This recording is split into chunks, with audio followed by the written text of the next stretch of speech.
Okay. Okay. We're going live, okay?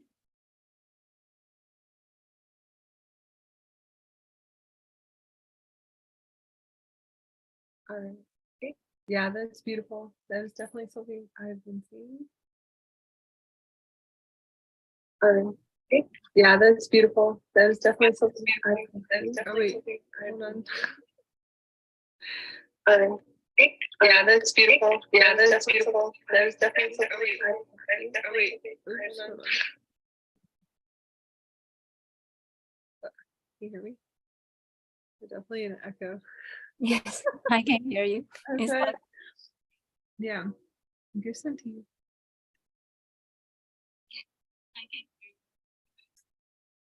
All right. All right. Welcome everyone to Starseed Evolution channel. I'm Akasha Azurite, and this is our beautiful Daisy. We're going to bring through a beautiful workshop for everyone.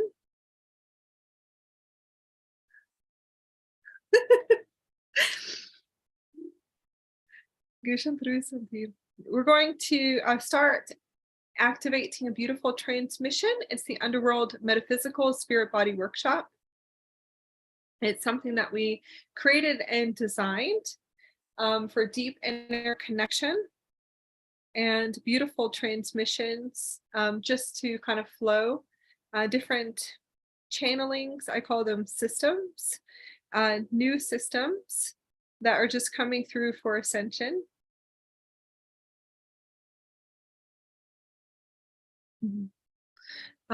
Daisy has beautiful sharings and a few poems that she's going to bring through. We're going to go into a little bit of the Underworld history, just a few things just to connect to the Syrian energies. And it's the new moon, and it's a beautiful new moon gateway. And it's also Father's Day too, as well. So we want to say happy Father's Day to all of the beautiful fathers and beautiful mothers too out there as well. Because I feel like it's Father's Day and Mother's Day every day for everyone. So we just want to bring that beautiful transmission through and open up a beautiful space.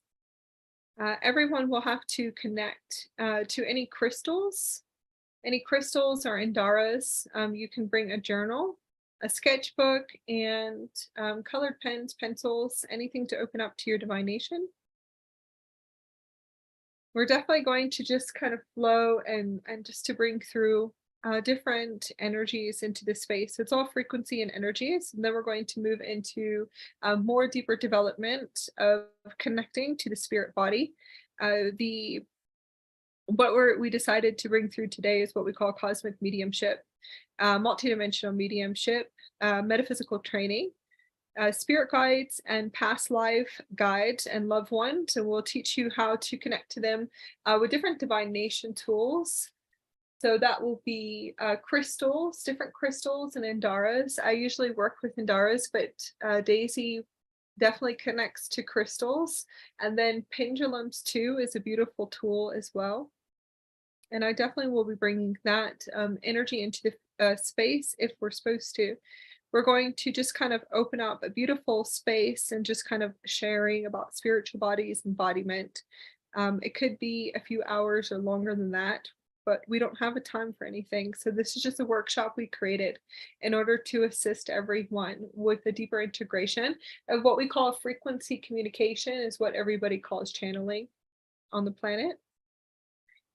Cosmic mediumship, multidimensional masteries. We're going to teach you how to also develop a pillar of light before we go into the frequency communication with spirit guides, past life guides, and loved ones. So it's a beautiful new moon gateway and lots of high energies of ascension that are coming through in the space. Yeah, I'm saying hello to everyone, and we're streaming live. So we have a beautiful Tiana and beautiful Malfred, Galactic Earth Starship, Monique, White buffalo calf woman, yes. So it's beautiful, definitely beautiful energies coming through. I'm very, very excited for these developments today. And I hope everyone's having a magical new moon.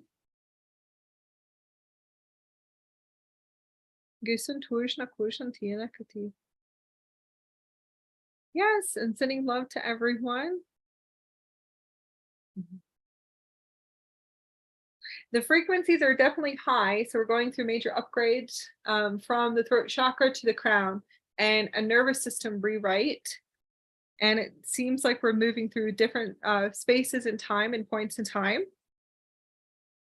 So I'm able to see different fixed points in time that are coming up for previous lifetimes to cleanse, to clear, to purify in the physical body. Awesome, beautiful experiences, major, massive expansions. And we also have solar storms coming through. So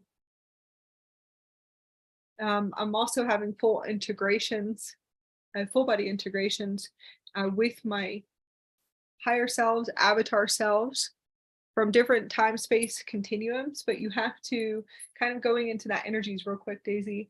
You do have to clear distortions and all distortions that are coming through. Let's say in creations that could possibly be recreating. So about 5,000 years ago, I was able to pass the gates here for a return. It was about 5,000 years ago during that system that there's lots of distortions that are coming up in these previous this previous incarnation. So I personally, as a crystal child, did not have a Christ child. Yes, I'm being corrected by my higher self. As a Christ child, I did not have many experiences here, but I do know enough about the gate systems inside of the physical body. So I'll go into that just for a minute. And I don't really have a blueprint yet. So I have some pictures I can show you of what that means. But the blueprints and the geometrics are actually in the physical body system. So the gate systems that were designed, and when I did come in here at a previous lifetime, it was 5,000 years ago, there was lots of distortions that I have to clear during those times and spaces that have to do with the different setups of this system. And I'm going to say, I would have to say the ones that are in the play system, and I call it the play because it is just a play and a setup, different type of play systems that were running at the same time. But I was able to bring through in this lifetime, as I'm clearing the distortions, I was able to bring through the system of the restart in the reset, actually, a new reset system coming into this vortex. Into the gate system of the physical body. So it's actually the physical body that has the light codes and geometrics and the keys, which is actually inside of the body, which is the crystal structures, kind of just bring that frequency through. So I had enough frequencies and knowledge about the gate systems and how everything works. I was able to come in through the gates 5,000 years ago. It wasn't the highest experience, I believe, towards the end. And I won't really go too much into it because I'm still clearing everything, but I was able to understand a few things within my physical body.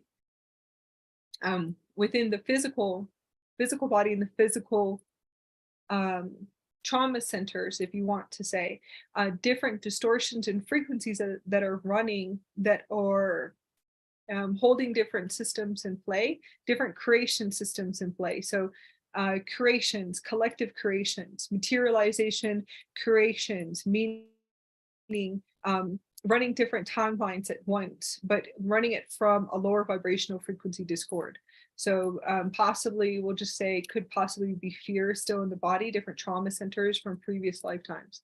That's why I feel like it's so important to activate your DNA strands and to activate all of your different crystalline DNA strands and plasma DNA strands, and to activate your light bodies in order for you to be able to clear these distortions in your physical body, to rewrite your physical reality, to rewrite your creations within your physical body systems, which would be what you would call your chakra systems or vortexes here in this space and in this time. And that's not all going to be true for everybody. So some of us actually come in with a system that's only one vortex system, which is a spinal cord system, and it's a plasma system. So that's more like preserving those systems, and as they come back online. Most of our systems, which is the physical body, so I'm talking about the physical body, if anyone has no idea what I'm talking about. I'm talking about the physical body systems. It will go doormatted, and how it does go doormatted is as soon as we materialize the frequency and the holographic reality system of fear. So it's the fear system that starts to shut us down, what makes us doormatted. And that really is just set up here through the creation and the consciousness intelligence of the human species for about a few thousand years. It is about a few thousand years. Kind of tuning into that system. So it really has to do with consciousness, more of the creation of this planet, what is created in the planet. So it's definitely different networks that are running. We call them shadow matrices, or fear matrices too as well. So as you're able to kind of activate your life bodies, activate your DNA strands. So let's just say 12 to wherever it is that you feel like your templates will go to. And these are different templates that are coming in. There's new systems, new root rate systems that do not have 12 strand. They have higher strand systems, higher plasma systems. And those are the new root races in the future, different seedings and the future timelines. Somewhat, and then there's some previous and different times and spaces. I'm just going to call them spaces, and those are what we call new root race templates, setup. Crystalline, silica, plasma systems, different types of diamond energy matrix systems too as well. So different strand systems to these new angelic humans, new future humans, new races, and how everything is ever evolving. So always tune into your physical body to see what systems do you have running in your physical body. So that would be stargates, geometrics, and codes and light codes, as you're able to bring these fully online. It will look like a light grid, a blueprint. It could look like an etheric blueprint or a blue blueprint. So as you're able to access all of these systems, you would see 5,000 years ago, distortion is making me create these timelines that are running with all of these soul contracts. And the soul contracts are going to be what we call lower vibrational contracts that have to play out in order for everyone to resolve those energies in the physical body. You don't really have to resolve them, and you never have to resolve them in the physical with them. You just have to resolve them in the blueprints inside of you.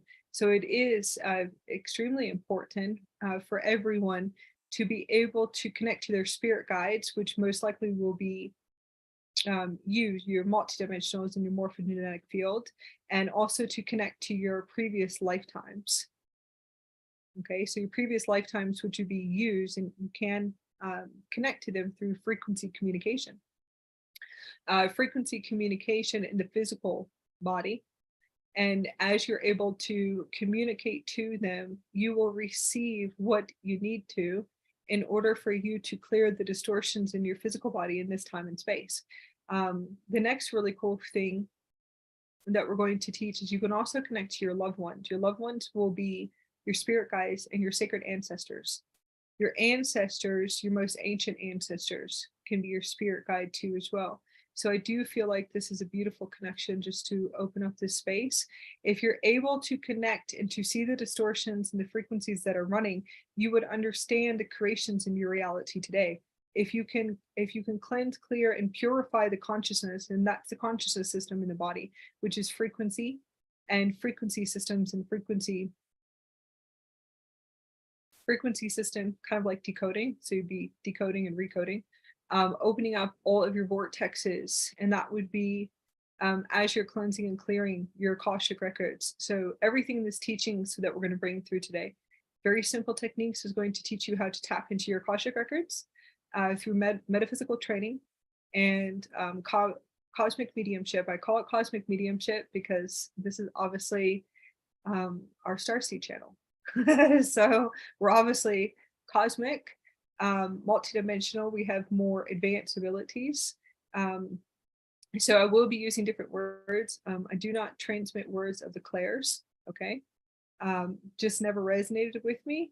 I just, when I was activated in 2000, pretty much 2011, 2010, when I was activated during those systems, as I started to come fully online, I used the word telepathy and not the clairs. So I'm just going to stick to what I know. Whatever resonates with you, resonates with you. It's your journey and your sacred journey. So whatever you feel like will resonate, just take what resonates with you and kind of just open up to quantum existence and multidimensional reality existence. And I hope that you guys enjoy this workshop and what comes through too as well. There's different openings and activations. So mine, for me, is what you would call near-death experiences. So I experienced a few of them, I think about 4, in this, yeah,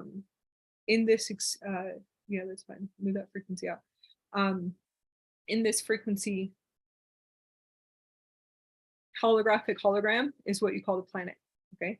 So we call it the frequency system, and it is a frequency system because it's a holographic reality. So you're just a frequency, a vibrational frequency and energy. So nothing is solid here in this physical realm, but to everybody else it is. So it's physical and it's solid.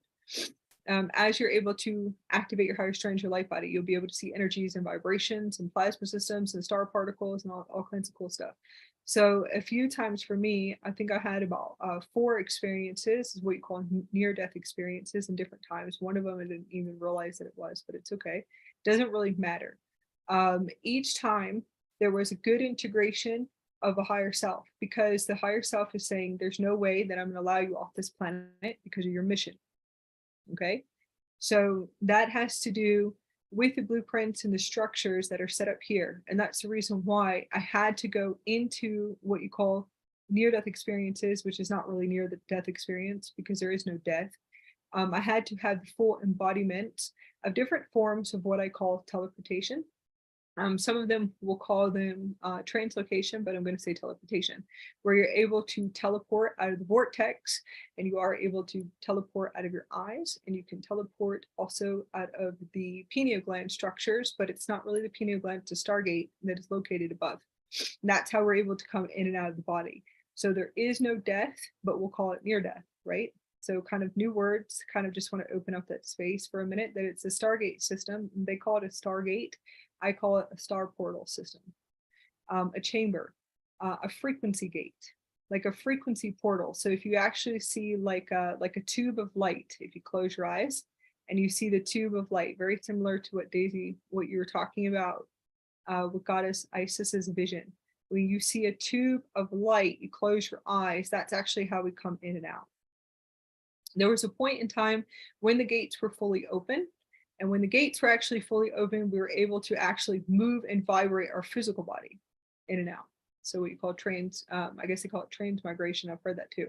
But I'm just going to say that we're able to translocate here and wherever we wanted to go. And that's actually where we're moving back to. Okay, so we are moving back to those developments. We have about 2 years. 2 years, the vibrational frequencies of the planet will be higher. We are able to teleport in this existence now, but we have about 2 years, and that should be a good gate opening. As we open up that next gate, we'll be able to finally start to maneuver around and to be able to maneuver in new systems and different systems. Systems are going to be whatever is created and designed within your vehicle of light. So that's your light body. As you activate the DNA strands, you are just activating your different systems, which is your Stargate system. It does look like a Stargate, flying saucer, I guess, what they call it. But it's an actual beautiful system and a diamond system. And we should be able to maneuver in those systems. And everything will shift and change because we do go back to our original blueprints, okay? Or you can create and design your new blueprints if you like having fun and like activating new universes and kind of tuning into new root races from different universes and bringing in strands and plasma strands. And those are us that like to sit and to draw all day long. And we just sit here and draw all day long and bring in some really cool plasma strands because we can see it, and it's really pretty and beautiful. So we're able to access all different types of DNA structures and strand systems, and it's lots of fun. So we can kind of shift, and it's a multidimensional experience. So we're definitely able to kind of move into different systems, and that would be different Stargate vessels. So that's fun. Okay, Daisy, I'm gonna let you start sharing your poems. And this is our beautiful, beautiful Daisy, our radiant light. Thank you. Thank you so much. Definitely my radiant light, and my beautiful soul family. So very connected to. So thank you so much for being my light in contracts that were created and designed for me to complete the reset on this planet. So thank you. Thank you so much, Akasha. I'm so honored to be here. So beautiful what you share. I actually want to share my learning also as you're talking about the tube of light. It actually took me a while to understand the journey of death and rebirth. And I felt like when we complete, kind of like when we come on Earth first, we have a download through the tube of light, which also similar as Shoshuna, our Shoshuna channel. And within the Shoshuna, there's all the database of what's the mission. We're here to anchor on Earth. And if we kind of like accomplish it early, and then we will go through the death and birth cycle. I actually experienced a few times, and in dream also show me, it's almost like once I complete the mission that I already set up for Earth, and then there will be a new death and birth come through, and then new tube of light come in. It actually very interesting. The first one I saw was like a torch that I can turn on, and then once the light on, and I can see what's the blueprints. It looked like a big blue whale, and I was like, okay, I'm gonna be anchoring this vibration for the next mission. And a couple nights ago, I saw that giant, really long blue tube of light through the Divine Mother Isis, and she's showing me how it come down on Earth, just like the same way how the pyramid, like Giza pyramid, is aligned with Sirius B, and how the light just coming in and then just penetrates through the tip of the pyramid and penetrates through like perpendicularly on Earth. And I realized that's the same way how we anchor our blueprint on Earth and getting all the download and software. So I thought that was, very resonating with what you share. Thank you so much. And about this journey of death and rebirth, my initiation was actually through my grandmother, who passed away many, many years ago. I wasn't there with her, and I only find out a year later. So there was a long journey of mourning and feeling into this deep pain that I wasn't able to be there with her. But through that inner seeking, want to connect with her, I find out it's very easy to connect. I just close my eyes and my heart just open instantly. And I feel like she's always with me. And she kind of like showed me her own ascension journey and phases, and showing me how can I connect with my own inner past. And because every soul that we all come here with a unique blueprint and unique initiative journey and intention. So learning how to go inward and seeking that intention that brought the very intention that brought me reincarnated on Earth. And it's a very rewarding journey. And I just feel very grateful. And I'm very grateful that we have this gathering to share this inner journey. So thank you so much. Yes, and the beautiful pillar of light, just beautiful energies that are coming through. There's also the Albion, new Albion systems that are coming online. And I'm having so many different types of Templar activations, really beautiful Templar activations. And I have been able to work with the Hethars, but they are gold crystal pillar Hethars, really beautiful transmissions and how to bring through our pillar of light. And I will bring through at least the 4 pillars today for everyone. It's just it's so magical to see all of these beautiful bubbles. So I'm seeing just huge statues of Hethar in a parallel universe, and they're gold, and they're transmitting all of the higher harmonic universes, but all new plasma systems, all new higher harmonic universes. So harmonic universe 6, 7, I think 11 and 8 is another one that was given to me. So it's really beautiful. And how they set up is that you can connect, you activate them with inside of you, these beautiful Hethar pillars, and they're huge. They're massive, massive Hethar pillars, which is, it looks like goddess Hethar in the temples of Egypt, but they're gold, and they transmit gold light, but there's all these beautiful aurora bubbles.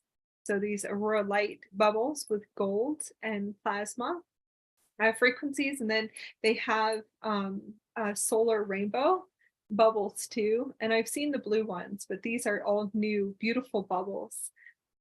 Just like radiant plasma metallic bubbles that are coming through these different systems, and lots of neon cosmic rays, aurora rays, just beautiful rays from higher harmonic universes. And it really looks like the Hethar temples are like, the Hethar statues are bubbles, like bubble machines or something.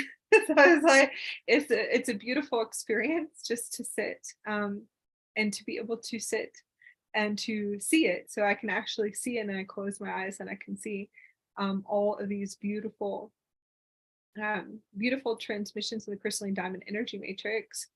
And the way that they show it to me is that you are like, let's say we'll work with the 5 pillars today, the 5 crystal Hethar pillars, that you are the 5th pillar. So you sit in the middle, but they come through your higher heart chakra, and they are like generators, beautiful new light technology generators that we can connect to bring in our higher light, our frequency, which is the Stargate system that you were talking about, that pillar, that beautiful pillar of light, kind of like that vision that goddess Isis gave you with the pyramid structure, the pyramids in the physical body.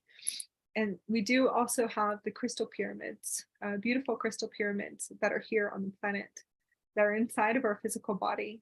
And there's lots of recoding for those systems. Those are also pillar systems to, I always say, kind of like to relearn how to use them again in the physical body. So yeah, those are beautiful energies coming in. Yes, it's like the crystal pyramid technology. One of the important function is to transmute the energy of emotion and help our soul fully coming online and have full integration on earth of our soul light. Yeah, it's beautiful. It's actually all your beautiful transmission got me thinking about, is it okay I read my second poem first? The rebirth. Yeah, let's do it. Let's do your first poem. Oh, the first one or the second one? Which one? The second one. We'll do the second one first. Okay, so this concept is kind of like coming to me one morning, and because throughout my lifetime, I have a hard time to fully like integrate with my emotional body, which is like my physical earthly body, and learning how to fully accept myself as a sensual being and how to integrate my own sensuality and sexuality. And I just woke up one morning, I was told that I am omno. And then I tuning into the word, and like om, like om, means like that source sound that gave birth to the whole entire universe, gave birth to all light, all vibration. And that om of infinity, and it's the very place that gave birth to the light of my soul. And then when I realized monogamy means that I am committed and I am married to that source light that's birthing me. And so as I'm writing down this word omno, and suddenly this is a poem that channeled through. Akasha, is there some way I can also share the screen if possible? Give me 1 second. Uh-huh. Let me make you a host. Uh-huh.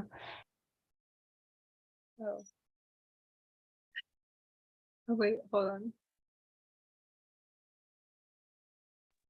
Okay. Okay, so I was thinking of sharing this picture because when you're talking about the fifth pillar and also the light, how beautiful this birthing portal, like it's like through all the years of the work with my dark night of the soul, and finally, like through this birthing portal, I am seeing full-on spectrum of my own light, which is the source where gave birth to that very light of myself. So this is my poem. I am monogamy. I am primarily committed to the marriage with myself, myself's own unique inner and multi-dimensional soul identity, my own unique collective spiritual soul lineage, the part of me that makes me who I am, the part of me that carries on through all ups and downs on earth, the part of me that no matter how many times I fall, how many ways and mistakes that I create, will always be able to catch myself up and carrying me forward and onward, the part of me that complete my heart, complete my soul, the ultimate completion and wholesomeness that makes me whole and home, inside and out. The part that even during the darkest night of my soul, always remember how to find the light within. Remember my initial commitment and intention to my own soul purpose on earth. The very purpose that brought me to this reincarnation on earth, to learn, to explore, to taste, to love, to experience life in its entirety and totality, to taste all spectrums of life, flavors, textures, inside and out, to touch the sparkling, prismatic dancing light of my soul and realize this very true meaning of God.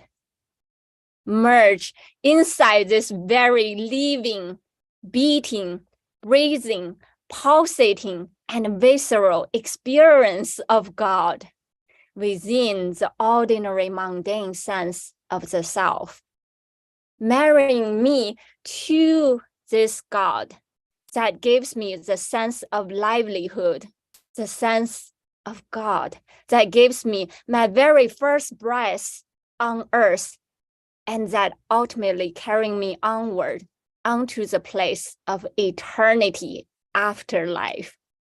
The sense of God that I call it my multifaceted experience, the dancing beauty, kaleidoscope of life on earth, marrying me to this sense of God in me, and I shall have no other needs or desires on earth, that I can die each moment, each day, knowing with a certainty in my heart that I am complete and there is no regret left on earth.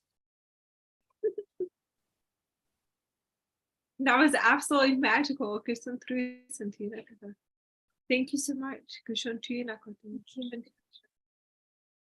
That was so beautiful. Thank you so much.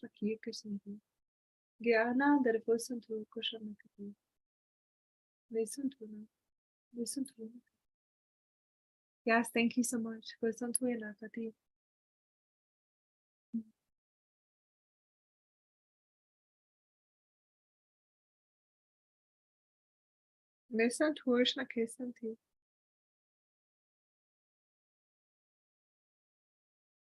That was absolutely magical.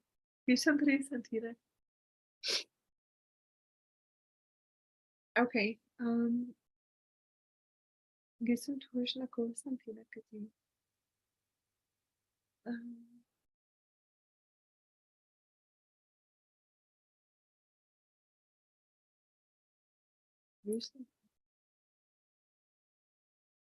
Daisy, where'd you go? I'm still You're okay. Let's read your first poem.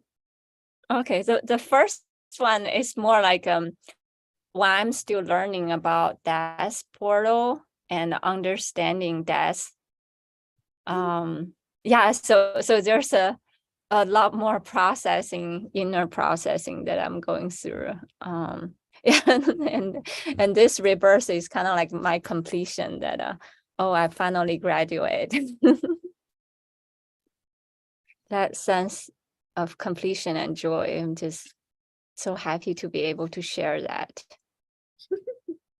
Yes, I would love for you, let's share your first poem, and then we'll go, let's go into a little bit about a little bit about the history of the underworld, the transmission about Osiris, and we'll start connecting. Let's connect into the Osiris energies. And then also I would love for you to share a little bit of wisdom about Buddha too as well. Different Tibetan systems. Yes. So do you want me to read the poem first, or do you want me to talk about those lineages first? Let's do the poem. Let's see your beautiful poem first. Okay, thank you. Let me share that poem. Death, an initiatory pathway.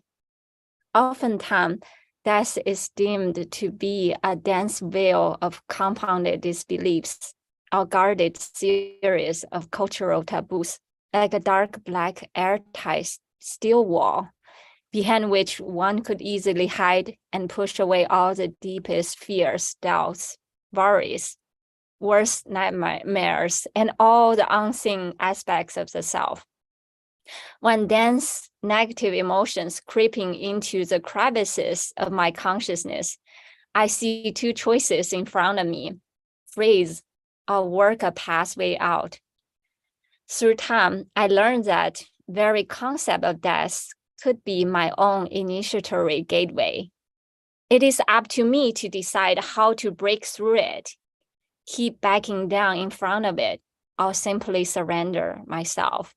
Like divine grace and light shining through that seemingly blocked void of inner portal.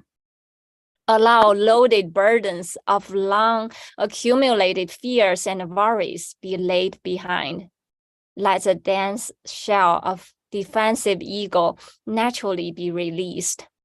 Naturally, gradually, and gracefully. Letting my long neglected inner cauldron of unknown mystical powers finally be revealed, so that I can finally grasp hold of my own intrinsic gift and truly start to treasure who I really am and why I am here to begin with. Death is not a punctuation mark of an ending, but a mysterious ongoing bridge that enabling me to touch the unknown sky horizon. It reveals me in dreams as a fair white ray angel who helps me mending detached flower petals of an injured, sorrowful heart. She taught me how to patch up my fragmented, missing wing feathers together, how to reclaim all the lost soul pieces back home again. Slowly, through the healing grace of time, she guided me how to transition onto the path of ascension. Death is a gentle spiritual mentor who heralds the transmission and transmutation of a soulful journey. She is the one who tenderly and patiently assists a wounded soul take on a comforting walk.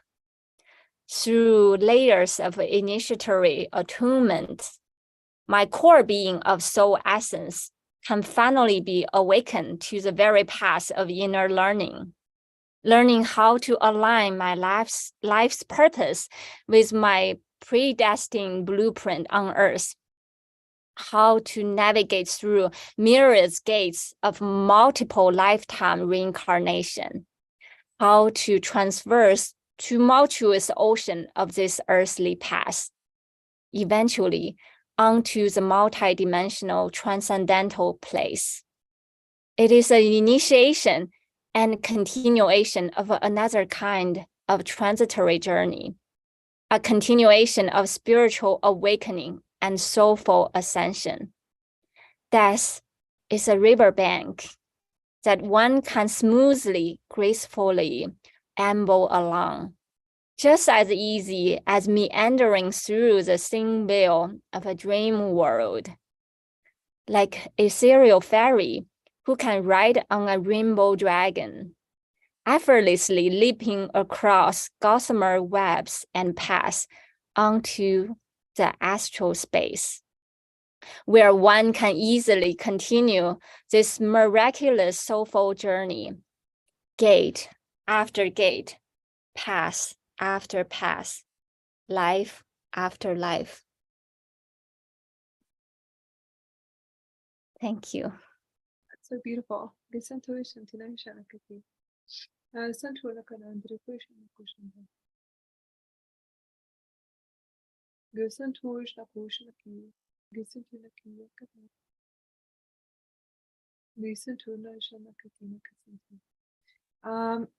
That was absolutely beautiful. A few different transmissions, right?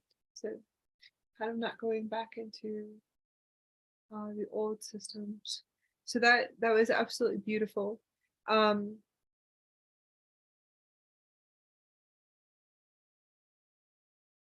Is that right now?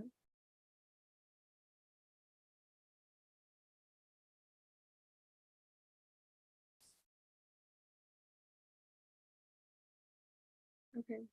I'm sorry.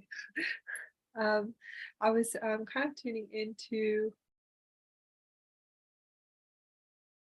just gotta kind of keep it just a few frequencies higher is what, sorry.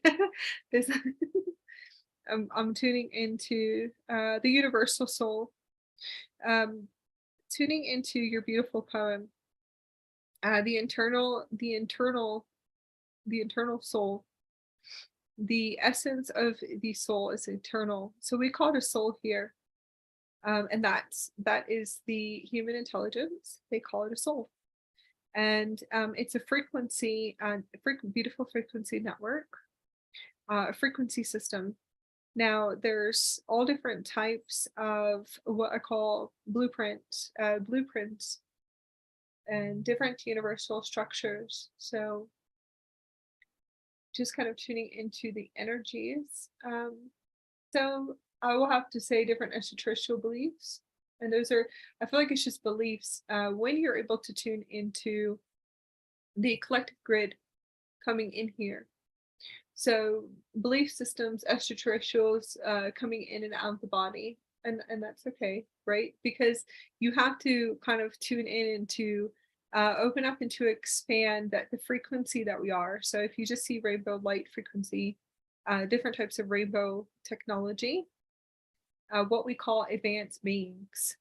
So the advanced being, the advanced light being. Okay. Hopefully I'm trying to kind of see if we can kind of stretch the consciousness. That frequencies of source, the embodiment of source. So different advanced beings, you can say extraterrestrial, but extraterrestrial and alien, and the word alien is what is unknown. So unknown to the human intelligence. Okay, so kind of opening up new vortexes as the planet is raising its vibrational frequency. The gate system was for what we call the angelic humans, and that's us too. Different angelic human races and hybrid races. So we'll open up there for a minute.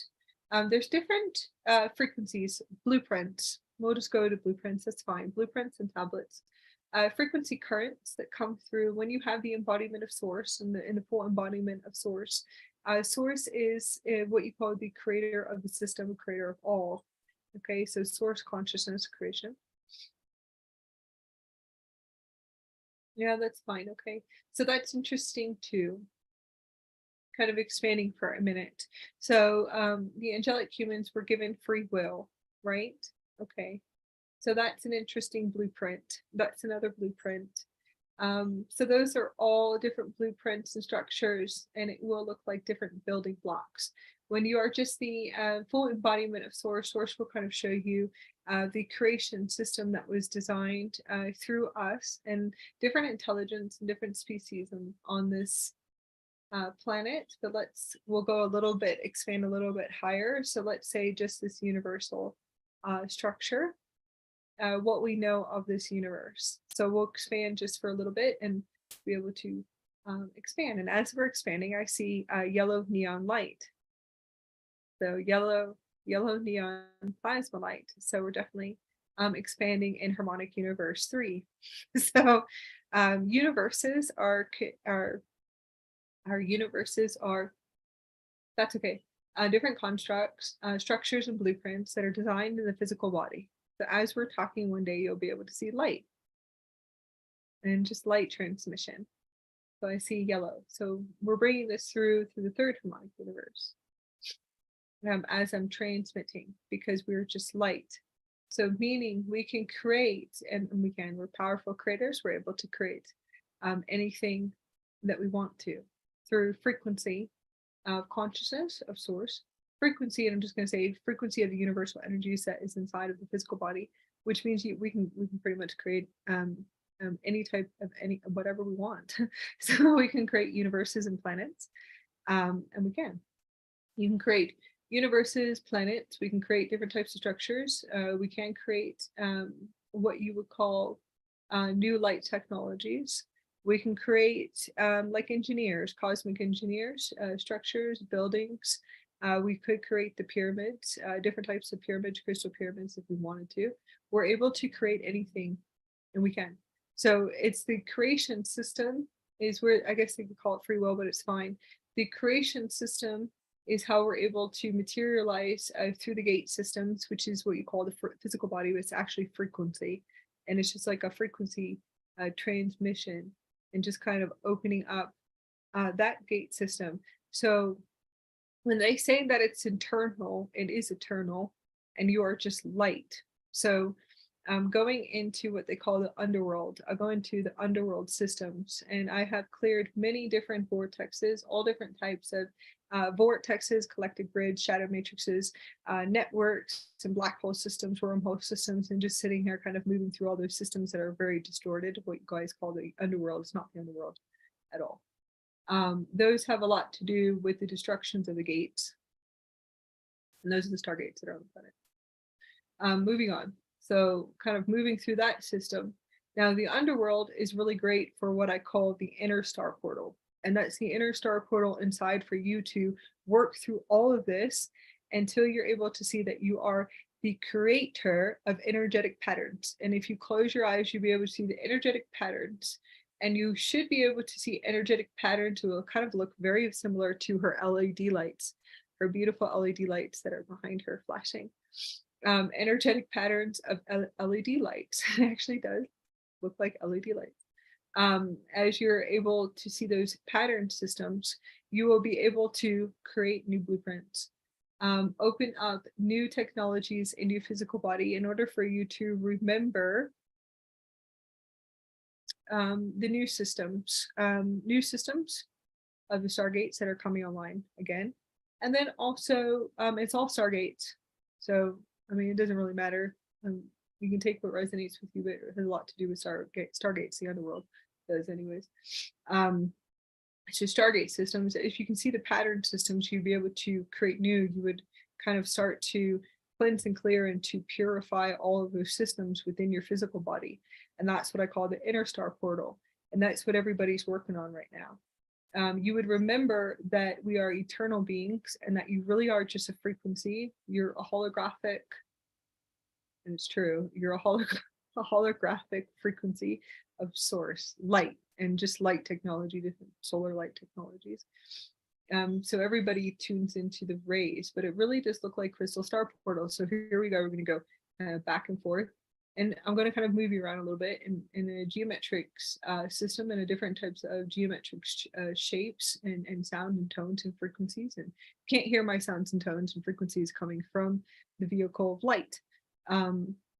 Once you're able to filter through all of those systems, those star portal systems, it will look very similar to LED lights as those patterns, as new energetic patterns that you'll bring back online, right? So I guess you say we'll bring it back online. That it's always been online. So it's not doormatted, okay? There is really nothing doormatted. It was a plate system. And it was a plate system that is wiped when you come in here. And you are wiped coming in here. Completely wiped, and you might have been wiped 1,000 times or millions of times, actually. Millions and millions of times and thousands of times through a reset. Nobody would know about that either. And all different types of systems that they have running. So eventually you will remember that we have done this before, probably about 1,000 times. And I'm talking about this system. And when I say system, I'm talking about this frequency current, and it's a current. A frequency system current, template, blueprint, structure, and it is the same, what you call experience lifetime. So this incarnate. And we have been able to do it 1,000 times through different types of resets because we have to keep resetting the system. And we will have to probably reset it a few more times because of the intelligence of creation. Okay, so that is what they call the free will creation. So you will remember this as you bring it fully online. And as you bring it fully online, you'll understand your soul agreements coming in here. Everything will start to shift and change as you're able to go back to what they call the original blueprints or the original structures or whatever systems of beliefs, because it is beliefs if you actually tune into it. It has chords and strands and all kinds of different patterns, and they are sound tone patterns when you tune into it. So your plates are pretty much white coming in here too as well. And eventually, as you're able to work through what you call the underworld, the inner portals inside of you, you'll remember the soul agreement, kind of will start to remember your original patterns and pattern system. So you would eventually just remember that it's a gate system you come in and out of, somewhat and not really. So I'm going to say somewhat and not really, because there is ones that vibrate higher that are angelic hybrid humanoids, and they actually can vibrate very high. As the frequency current and the vibrational frequencies of the planet raise higher, we'll be able to come in and out again. So that's where they talk about the higher earth, the different higher earth systems that are designed. And there are different higher earth systems, and those are different platforms as you're able to go back to your original system, your original blueprint. Okay, so your original system, there is no death. So there's no death. at all. Okay. The underworld is what I call different systems that are shadow matrices, black hole systems, and wormhole systems, distorted frequencies that mean absolutely nothing on this planet anymore. So when I say the underworld systems, there's different frequencies to tune into, and that could be the inner world development, for you to remember that fear is an illusion of the matrix. And anything that was in creation of the intelligence, of the consciousness of human species, is where the human species are not in the elevation of consciousness yet. And I'll just say that the elevation, kind of not remembering the creation or the powerful creators that they are. So they have created these systems from a place of fear. It seems as if there will have to be many different deconstructions and dismantling and deactivating more systems, because it seems like everyone is still pointing the finger out there. So that's okay.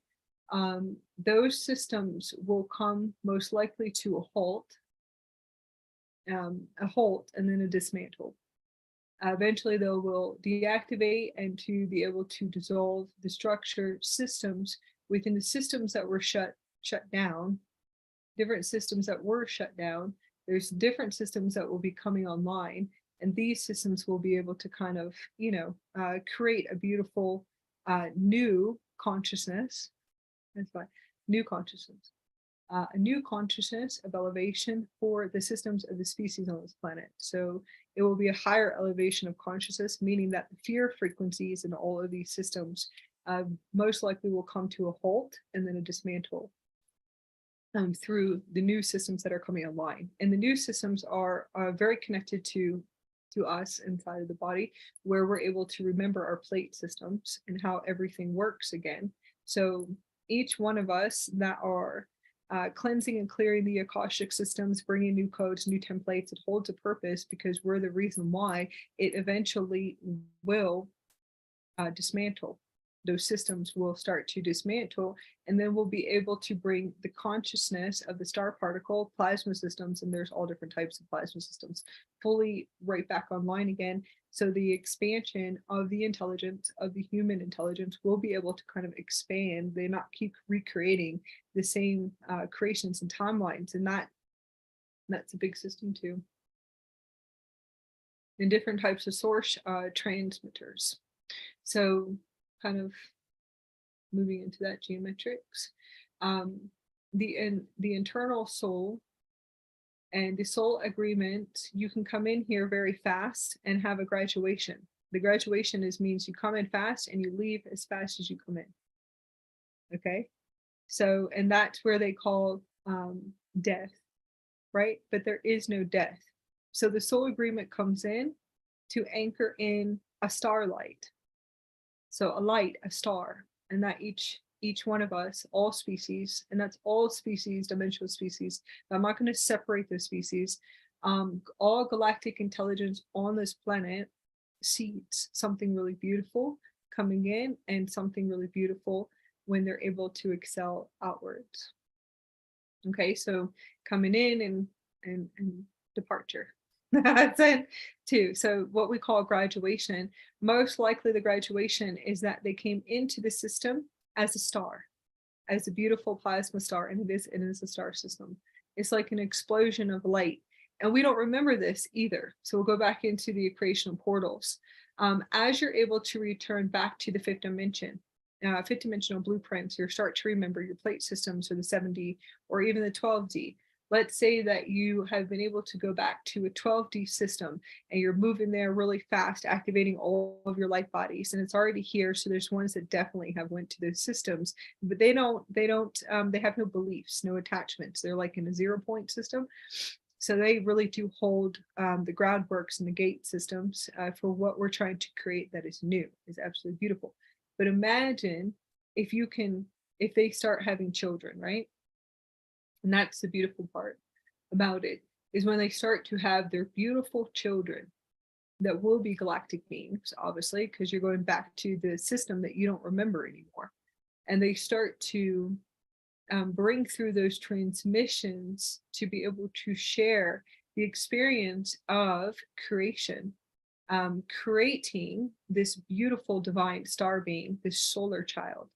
And they bring this beautiful creation in, and they're also sharing experience with the world and saying, when I actually conceived, and this is, we used to be able to hear sound frequencies and harmonics and music, and we could see the explosions of light in the physical body through vibrational heart-to-heart creation. Okay, it was a vibrational heart-to-heart creation through sound, not through what you call intercourse. Okay, so we could create our children through sound and light and frequency, and we're obviously going back there, so it's okay. As these beautiful, and it still is as beautiful with the intercourse, don't get me wrong, of the conception and conceiving of the child, because you just can't see it yet. Okay, so we can't see anything, so it's still happening. Every time that we conceive a beautiful essence of a frequency of a star, and that's a baby, so that's a child, or the creation of a beautiful child. This is a star that's being created, a beautiful essence of a beautiful star. Okay. Now the advanced ones that will be able to remember and to be able to see the creation of this beautiful essence of this child being conceived. It is like an explosion of light. It is like star plasma and particles, and the earth moves, and it's so beautiful. And then you begin the process through the heart gate of conception, which is conceiving, and then also forming, creating these beautiful children, carrying the child. This is actually created through a starlight technology, a solar light technology.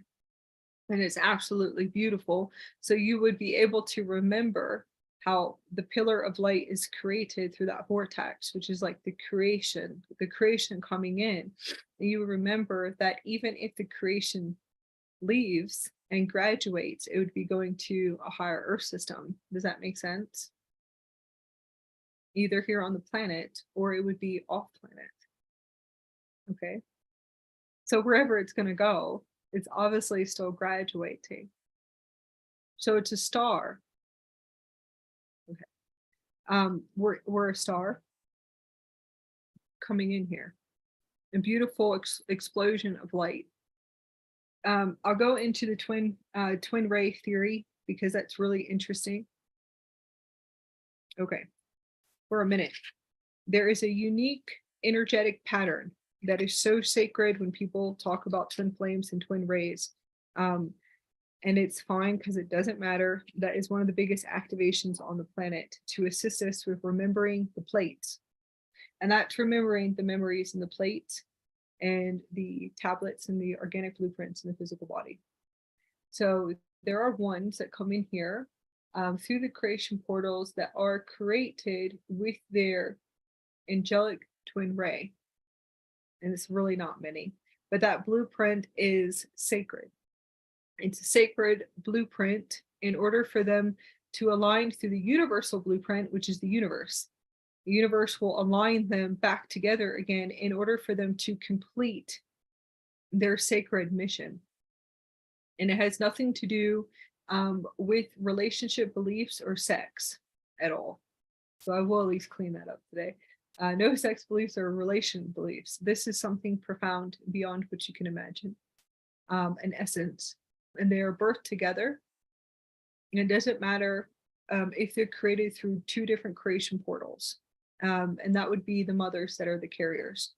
They will always be able to find each other again through the blueprints in their physical body. And they will be able to merge their consciousness together in order for them to bring through all kinds of really awesome blueprints and structures and harmonics and all kinds of really cool stuff. So it's beyond what you can even imagine. So those blueprints are sacred, and the stars are actually created together. So they're two stars coming through a portal, and they're intelligent beings, so they can create two birth canals. Yes, two separate birth canals too as well. So I do want to wanted to touch base on that a little bit too. Most likely they could be coming from the Sirian star system. Blue rays.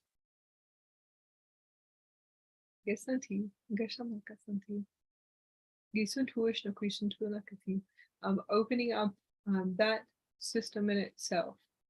So going into the awesome remembrance of the underworld and kind of tuning into all of these beautiful systems. What has to be expanded enough is that everything that has to do with the underworld is a creation of human intelligence that you can deactivate and you can dismantle very fast in order for you to unlock all the wonders and also all of the wisdom of these systems. Once you work through the black hole systems and the wormhole systems, and that's all fear. So anything that has to do with fear and creation is human intelligence, very easy. You can just deactivate and dismantle it, and then you'll be able to restore your wisdom back. So you actually know that everything to me is just a smoke screen. So you won't be able to kind of connect into, tap into your stargates, your actual stargates in your body. And that's really how everything was created. And then somehow I think it got turned into somehow these stories, all these stories about the underworld. Very interesting. Interesting in itself. But those are networks when you tune into it. So it's all just networks and frequencies. It's very easy to dismantle. Daisy, if you want to start to share your story about Osiris and that beautiful exchange, and they definitely are, they were beautiful Sirian angelic soulmates. So they were twin rays. They were absolutely beautiful. And it's definitely not it's not really the original Isis and Osiris, but it's okay because those are networks too. Isis and Osiris are just network systems. Yes, so Isis is like the divine mother, Osiris the divine father. There's so much tied into all those amazing transmissions that we going through the Lionsgate. Like the whole thing about Lionsgate is this when the Osiris align with Orion constellation once a year.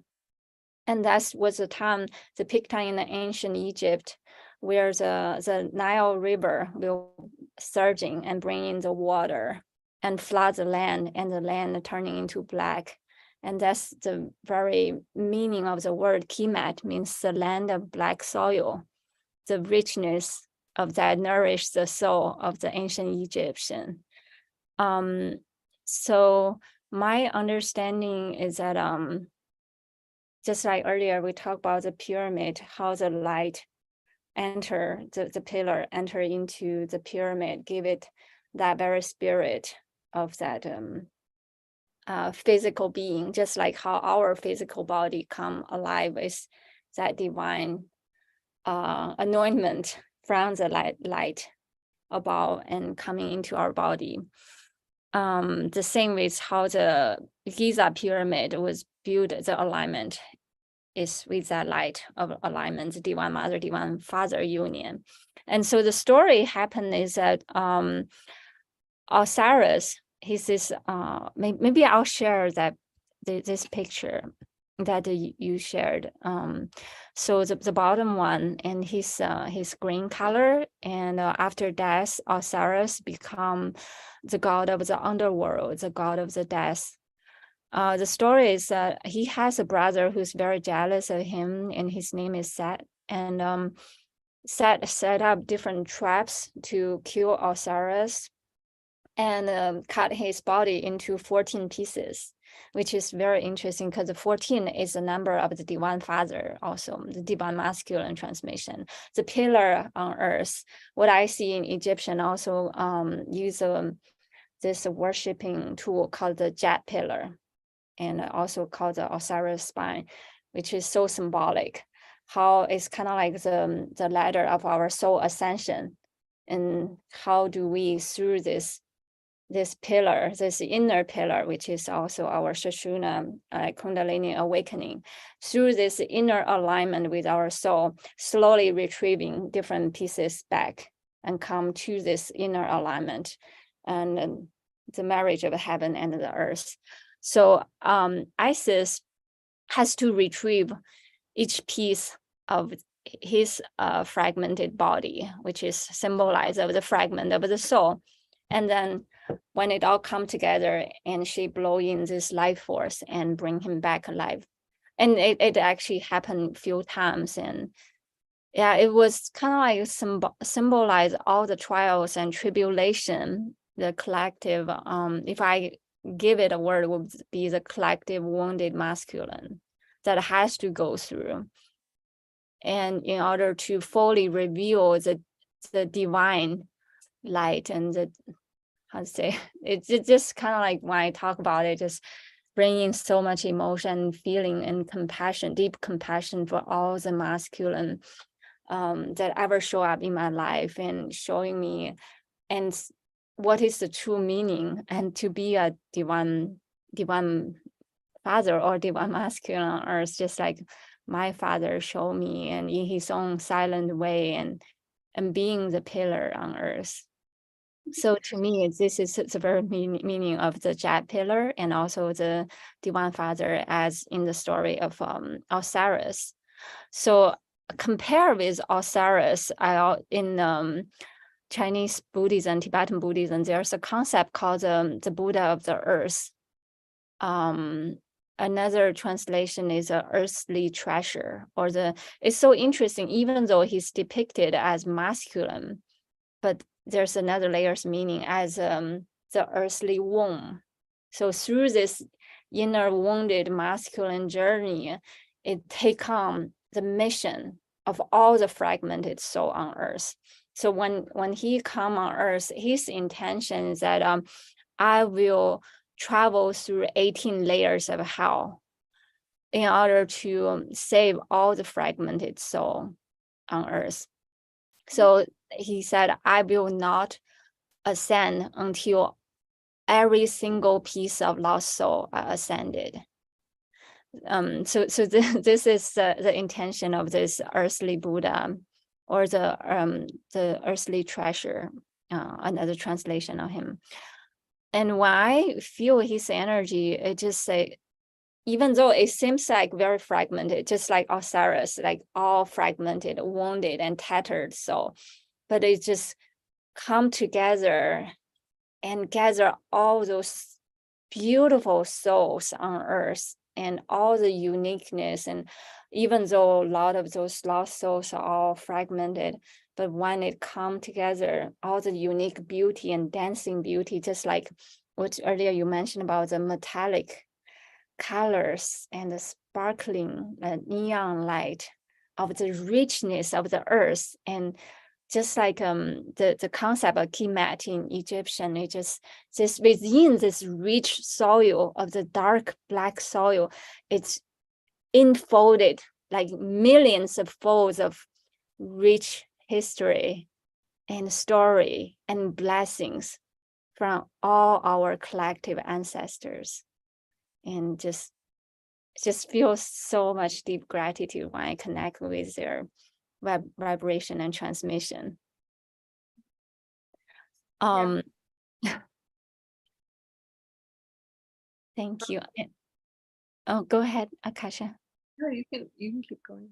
Okay, so and then this one on the top left is a medicine Buddha. And what I'm seeing him is another name that when his transmission coming in this full long blue color, is this feeling of the Buddha or the Bodhisattva of Azurite lineage. Azurite lineage, just I feel like all of the healers on earth, or that we have a heart knowing that we know we are healers, and it's like we are the wounded healer. Through our own inner healing, we heal every single sentient soul that come in our path. Just through this dedication and patience with our own inner healing, we heal the land, we heal the soul, we heal all nature beings come in our path. So this is how I felt of the Azurite lineage, even though at going through so much trials and suffering, but through within the suffering path, it reveals the ultimate like divine light of our very meaning and existence on earth. And with the medicine Buddha, it comes in this feeling of sense of healing, just within this inner knowing that it's almost like with a prayer, we can turn anything into medicine. The water we drink, the air we breathe through, and the food, nutrition we touch. And sometimes even just this intention of healing, compassion itself, by holding this healing container, it heals. And that's kind of like the vibration of the Azurite lineage. It's truly remarkable and beautiful through this healing light. And also it's what I felt like very aligned with that healing wisdom from Sirius B, where all of our healing lineage downloads are coming from. Ancient Egyptian, ancient Chinese, Ayurvedic medicine in India, and ancient Mayan medicine. All of those ancient healing lineages and all the lineage and download are from the Blue Star and Sirius B, and just truly beautiful and remarkable. I just want to touch one more. It's Anubis. Anubis is actually kind of new to me, and to me, I'll just share whatever I feel like resonate. And first is this dog being, and which is also tied into the Sirius, which is the dog star, kind of like this healing light and this portal. How do we transcend from the wisdom of the dead?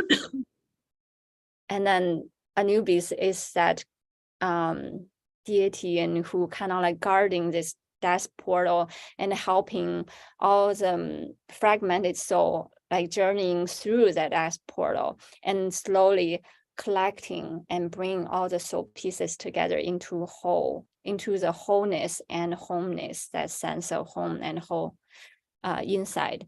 And as we can see, Anubis, and he's also black. So there's so much mythology tied into that black richness and inner mysteries, the cosmic womb that enrich every single piece of our soul.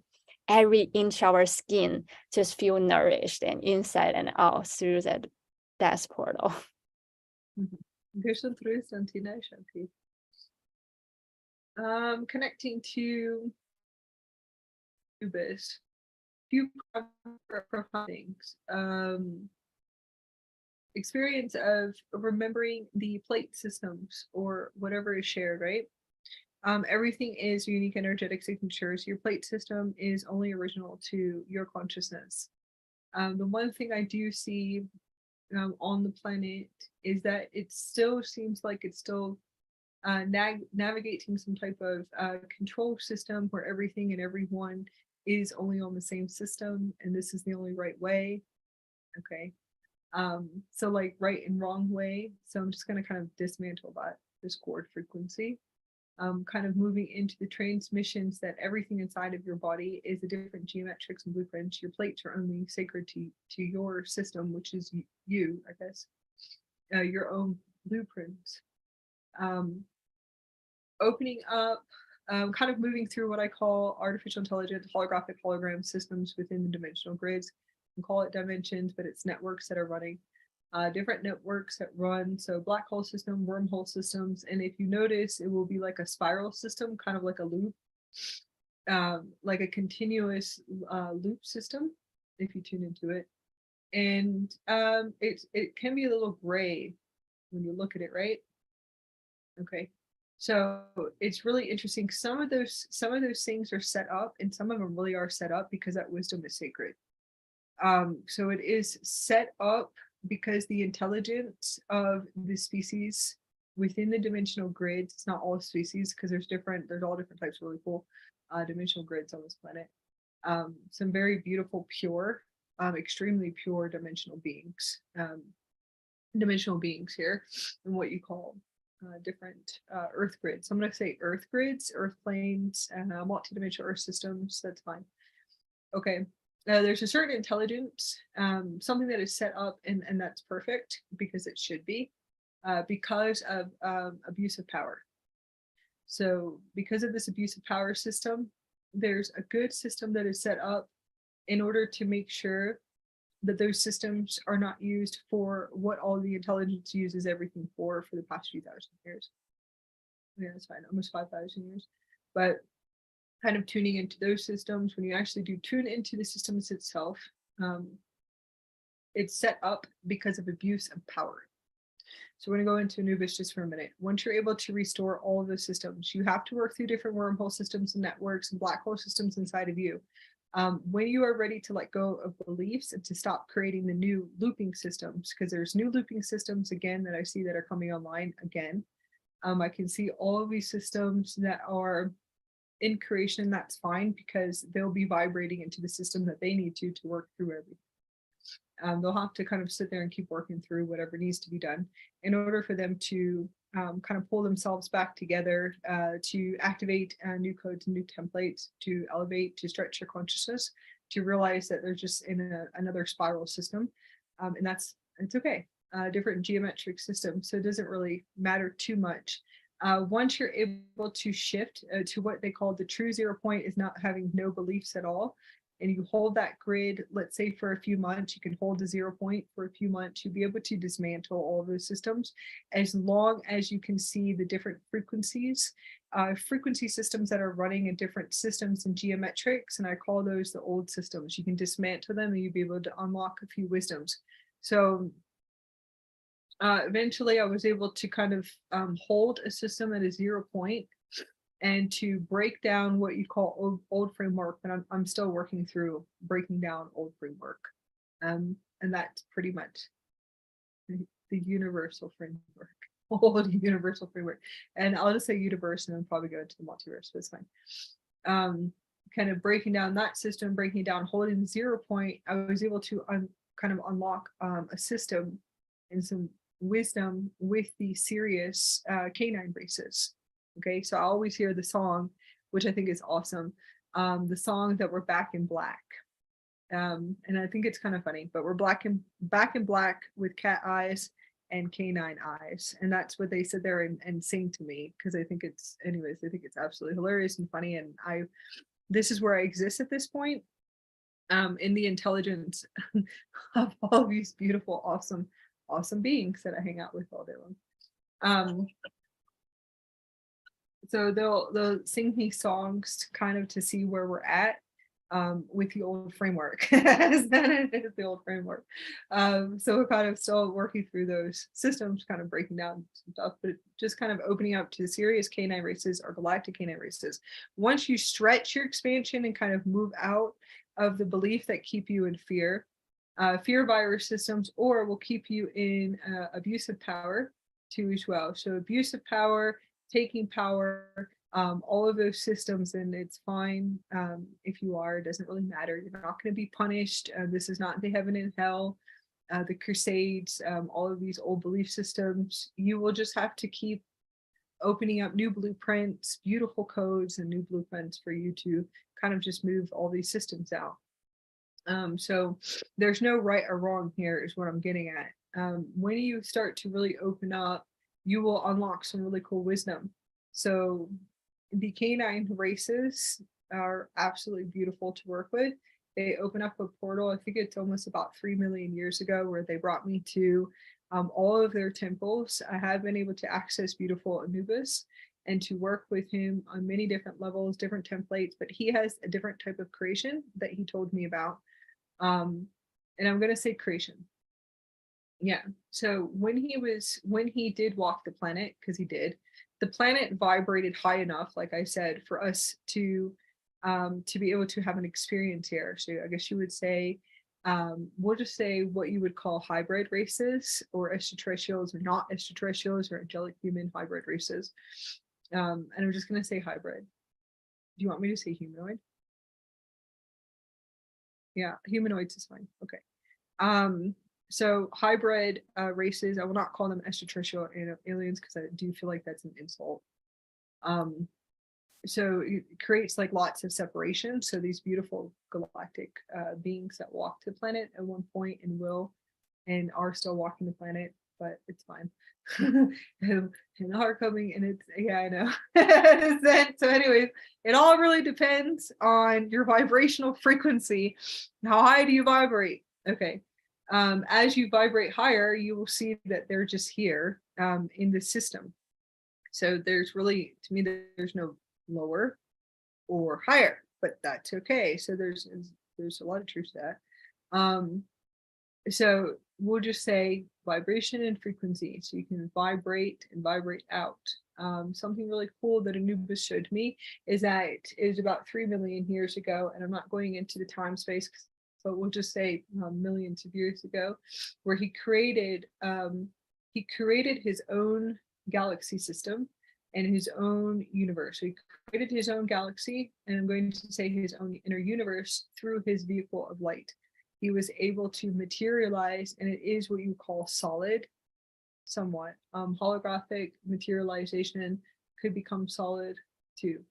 And was able to create through his system many, many temples, just awesome, beautiful, profound temples with lots of family, lots of canine family, beautiful races, all different types of Syrian races, and just beautiful different species that he was able to create. So he did let me share this wisdom, and the wisdom that he wanted me to share today.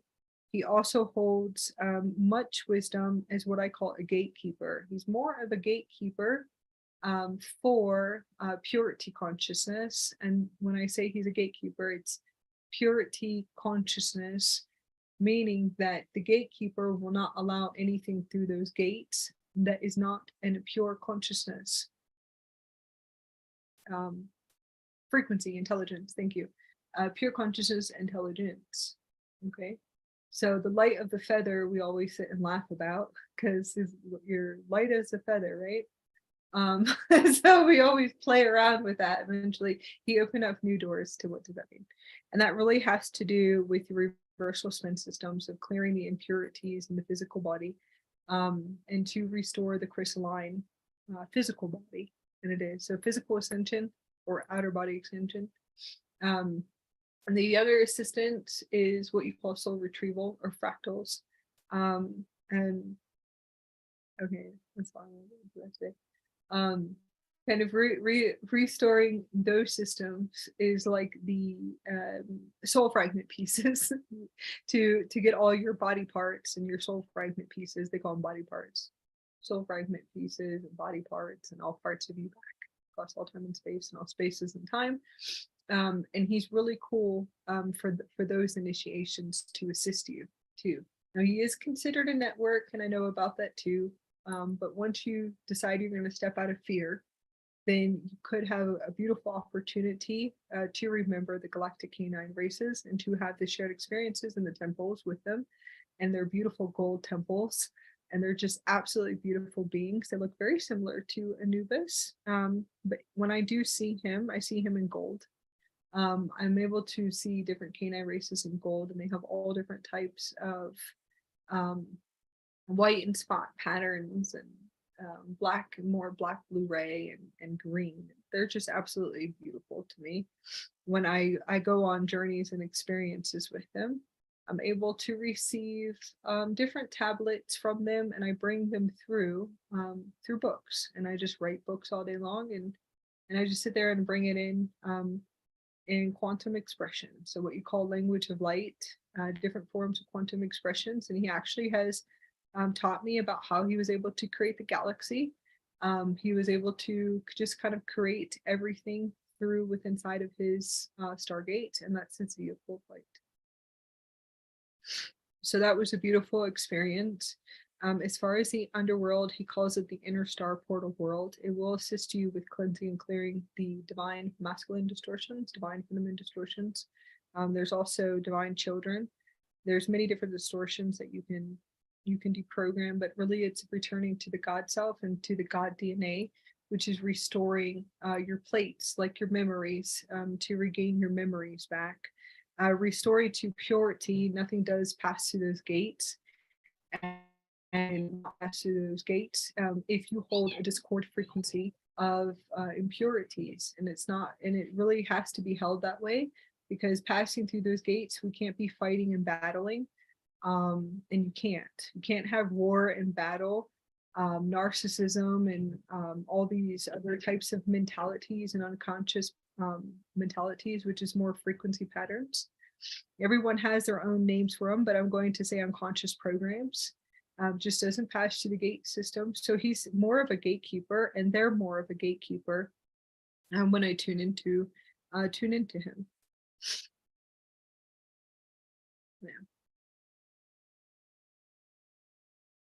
Yeah, he's also really good to assist you with getting out of your loops in different loop systems. It really all depends on what holograms, what matrices you came into.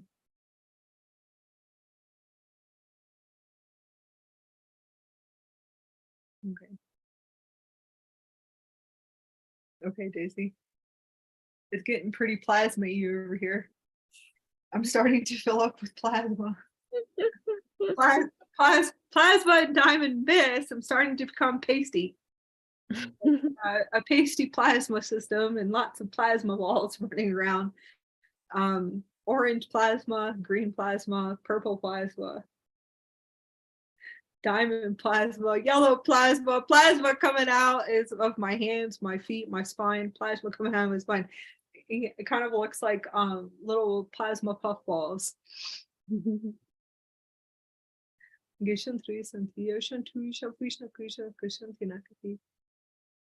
I recently have lucid dream or vision, kind of like what you talk about plasma. It's just like one moment I just merge into the consciousness of mushroom, or the concept of underworld. It's where it's even the earth itself, the land itself is an illusion, and then you just sunken in, become oneness of how the elemental would experience. It's kind of like those neon light, like different kind of light. And then I see, oh, that's the essence of the soul. We all just those plasma like shining. Yeah, it's like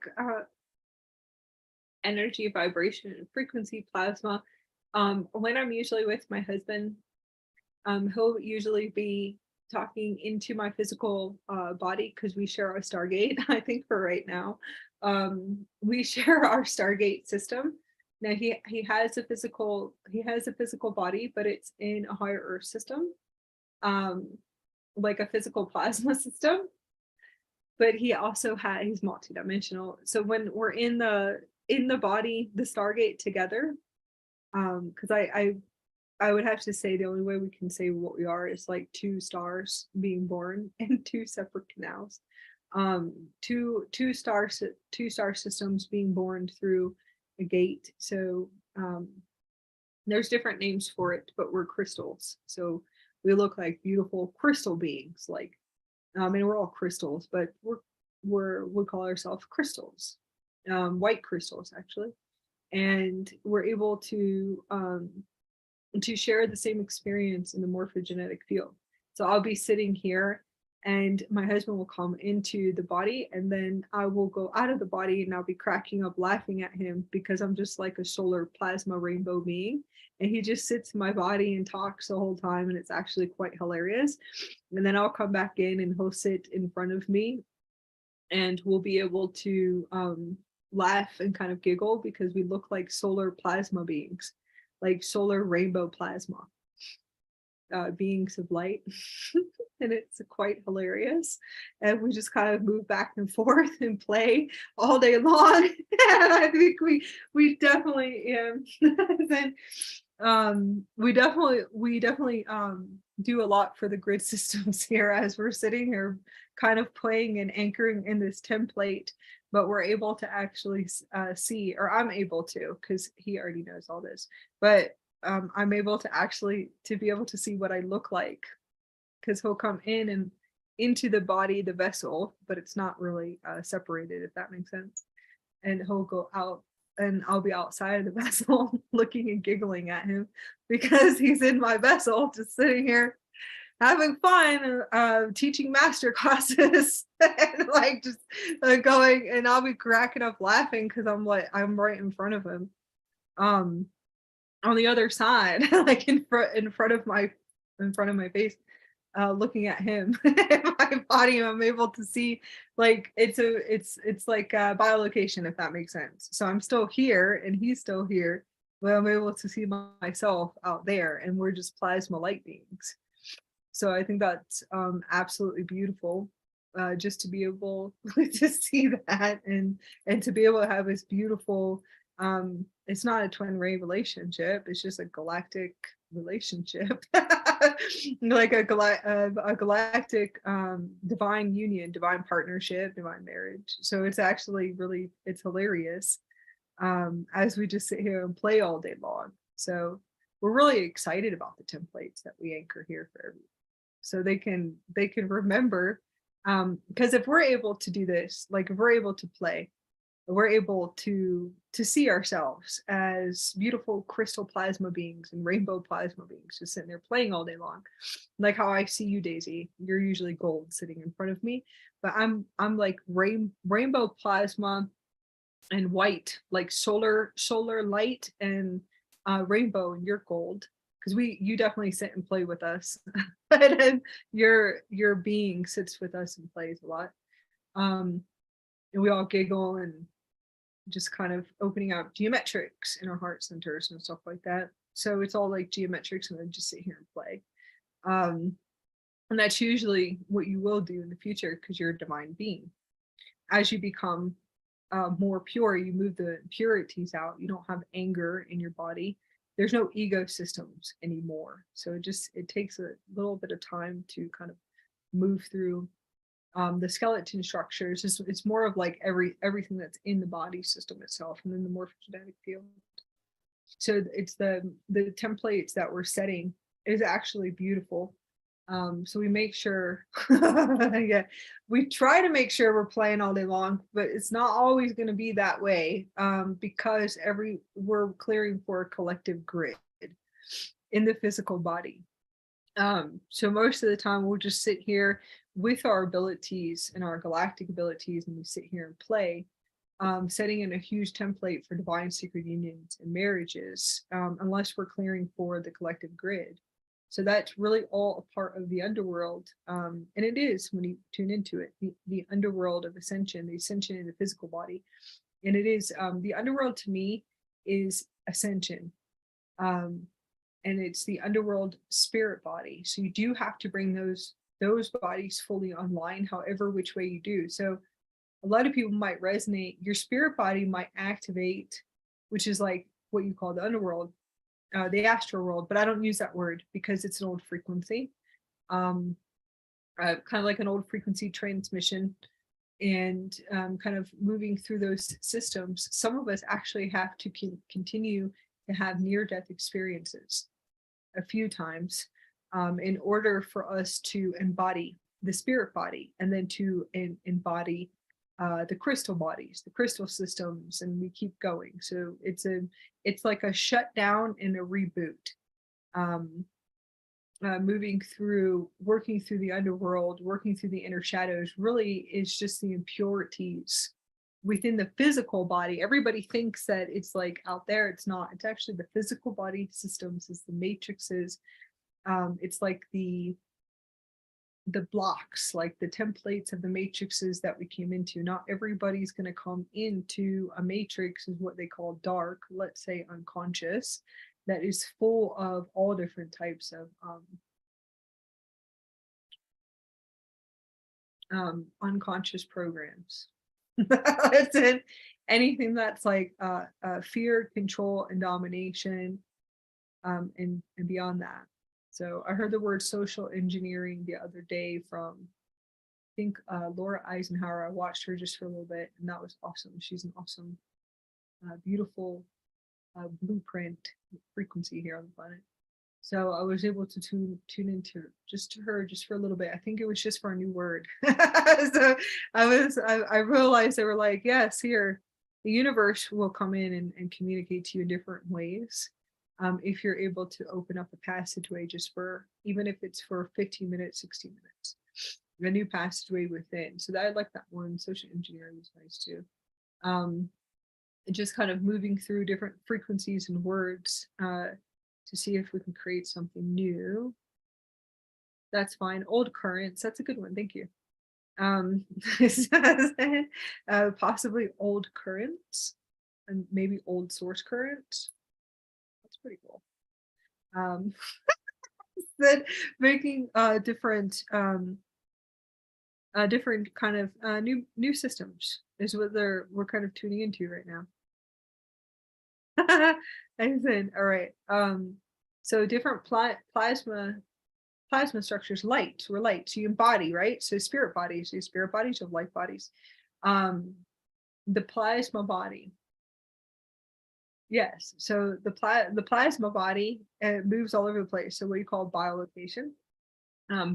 Biolocation, translocation, teleportation, it's all through solar light technology with your vehicle of light. So the spirit body is an embodiment. It doesn't matter when you embody it. There's no there's no sequence to embodiment, even though there's a lot of people that have designed saying yes, there's only sequences. No, there's not.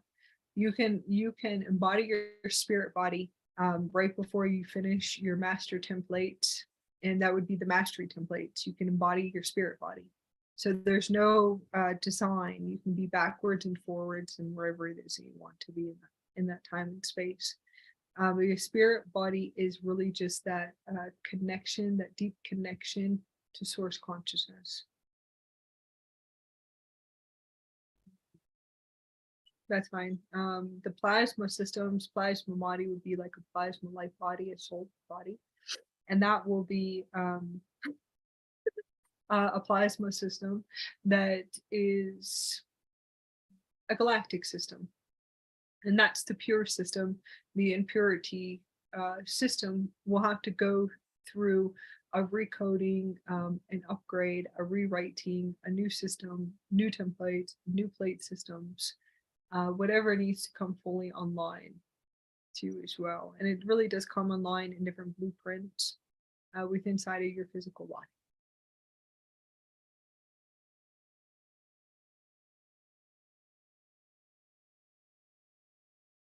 The star system, yes. Let's go back to Osiris for a minute. And I think, did you go off there because the plasma fields were so activated?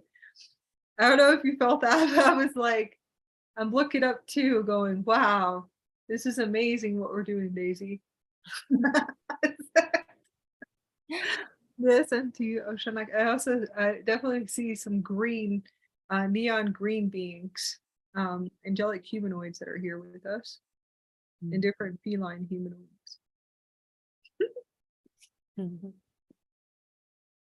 Okay, let's go back to Osiris. That has to do with the universal time matrix collapse, split. Okay. So it's all in how you remember, and it really doesn't matter anyways. So it doesn't really matter anything that we're going to say, because it's all just within inside of you. So yeah, it's always like, don't believe in nothing. That's always like the highest version of me, the big loud man above my crown goes, don't believe in nothing, don't ever believe in nothing within this system. Because then he's like, then we're just going to create something. So it's actually really funny. So kind of moving through, I'm going to just say sharing. I'm going to share just for a little bit. So I'm just going to share and don't put too much into it, right? Okay. So I do know that has to do, to me, when I look at it, there's all different angles, multidimensional angles. You can look at everything, all different multidimensional angles. So I do feel like that has to do with our split system within our physical body. So I will bring that through. If you want to repair the network of Osiris, you would work with the network inside of you to repair all 14 fragments of self. The trap system is the trap grid. It might be a trap, maybe it's not a trap. Don't go into the trap. If you're going to go into the trap, just know that nothing is real when you do go into those traps. And it's actually really easy. It's with any trap system, that you would just have to see how you're going to program your system, kind of program your physical body, programming your pineal gland to remember that nothing really is real anyway. So you can walk into the trap to get out of the trap system, and then you can dismantle it, and you should be able to merge each body part back together, if that makes sense.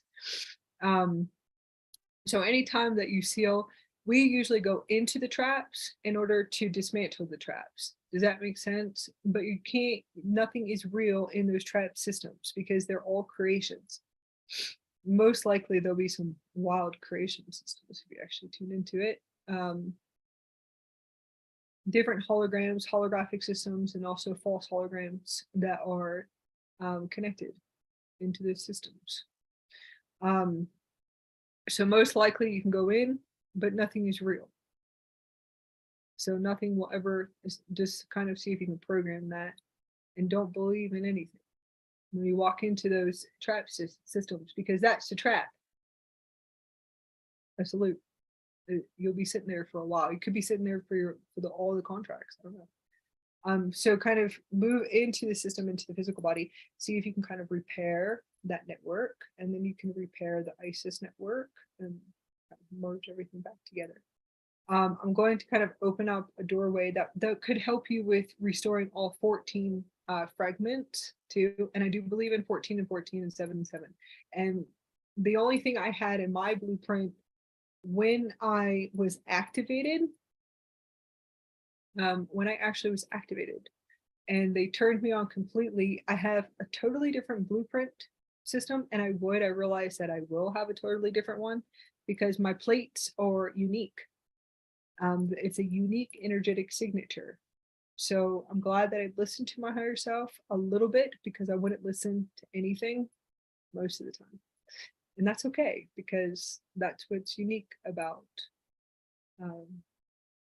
me and my multidimensional me's, and all me's, and then my husband me's. So now it's me and my husband's, and just like your kids. So it's a big system at this point, that I was able to repair and to kind of put everything back together just through spiraling my hands. I can move my hands in spiral systems and kind of sit there and kind of put us back together again, and kind of move through the physical body. And you can do this too. It's just your ego will come in for a long time.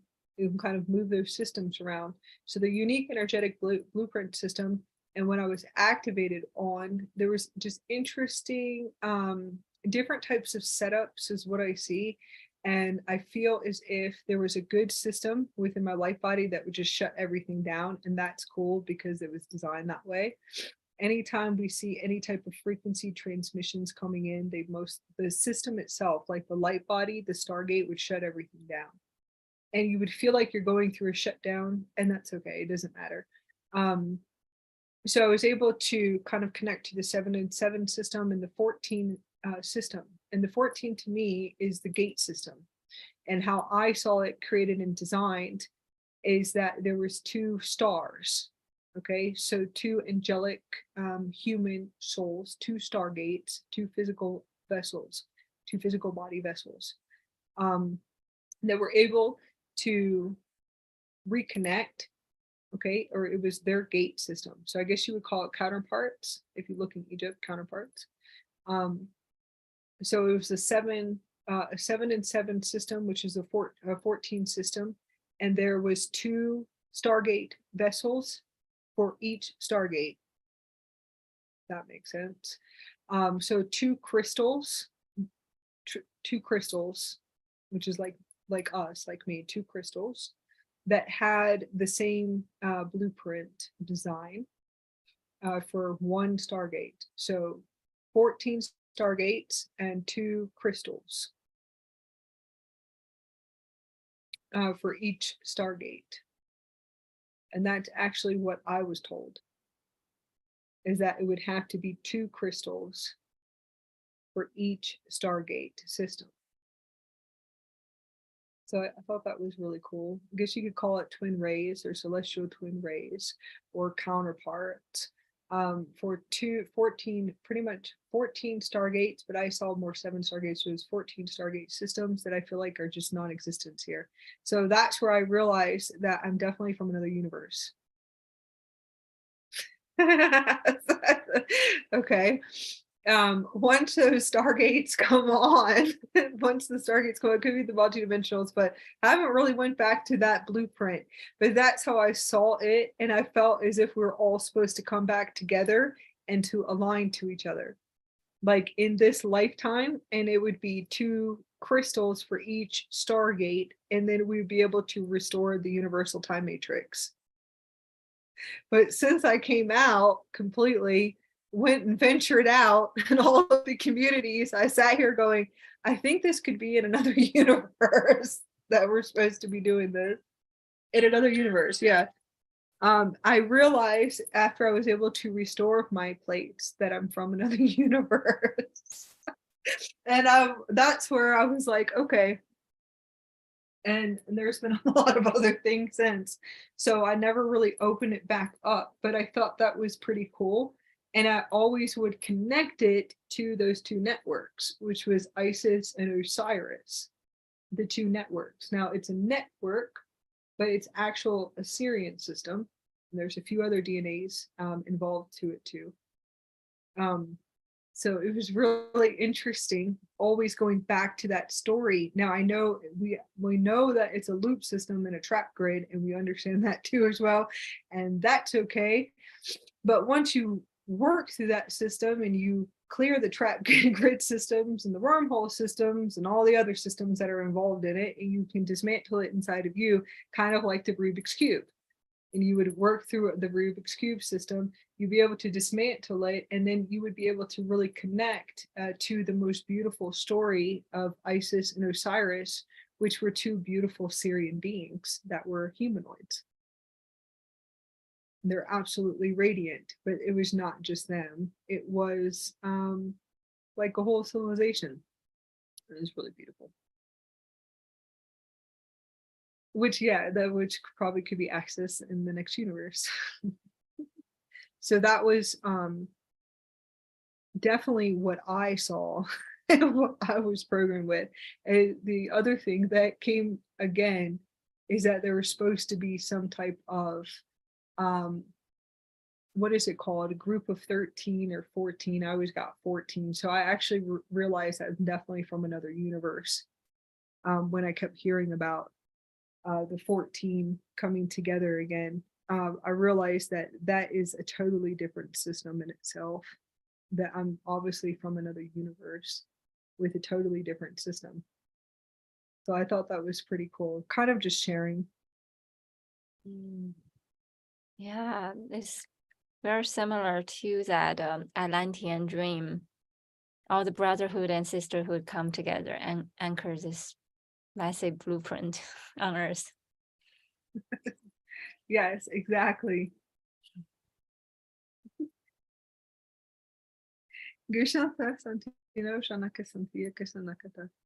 Yeah.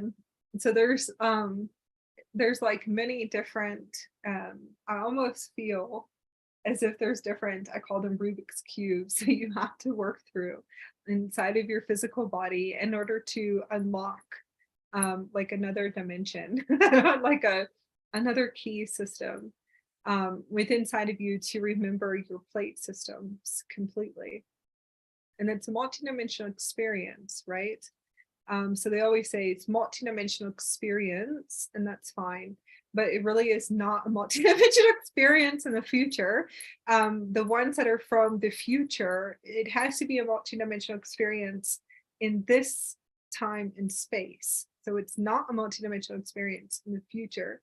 So if you're from the future and they're saying it's multidimensional and you're really truly from the future that embodies the universal, and the full universal self is not split into multidimensionals. at all. It's just one full universal system. You call it the universal consciousness. And the universal is embodied with unification. So that would be like the Omega system. And the Omega system, if you're from the future, you would know that multidimensional reality would not resonate with you. You would realize that it was something you had to go through because it's what's here, and it was the only way to reverse the system back, in a sense, to merge with all of your multidimensionals and different time space continuums. So I feel like it was the only system that was available for the angelic human species, but I'm going to say for all the species on this planet, but also in the universe too. So like a rehabilitation system is what they call a rehab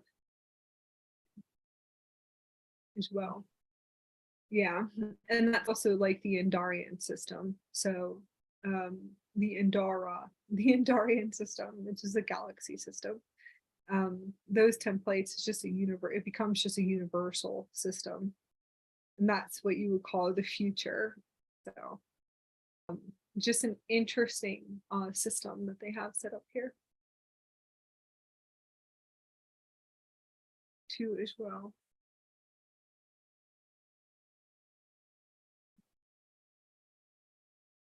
Okay. Well, that was really beautiful. Now let's go into connecting to the pillar of light. That was a light of light coming through. Is it?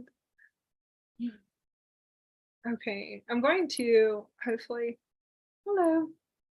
I'm going to share. Hopefully I'm hoping people can see me. I wanted to share just a few tools to use. You can use pendulums for communication, and this will be like the beginning stages for communication to past life guides, spirit guides, and also loved ones that are definitely not deceased or spirits that they graduated, and they're your spirit guides. So they are eternal beings. Yes.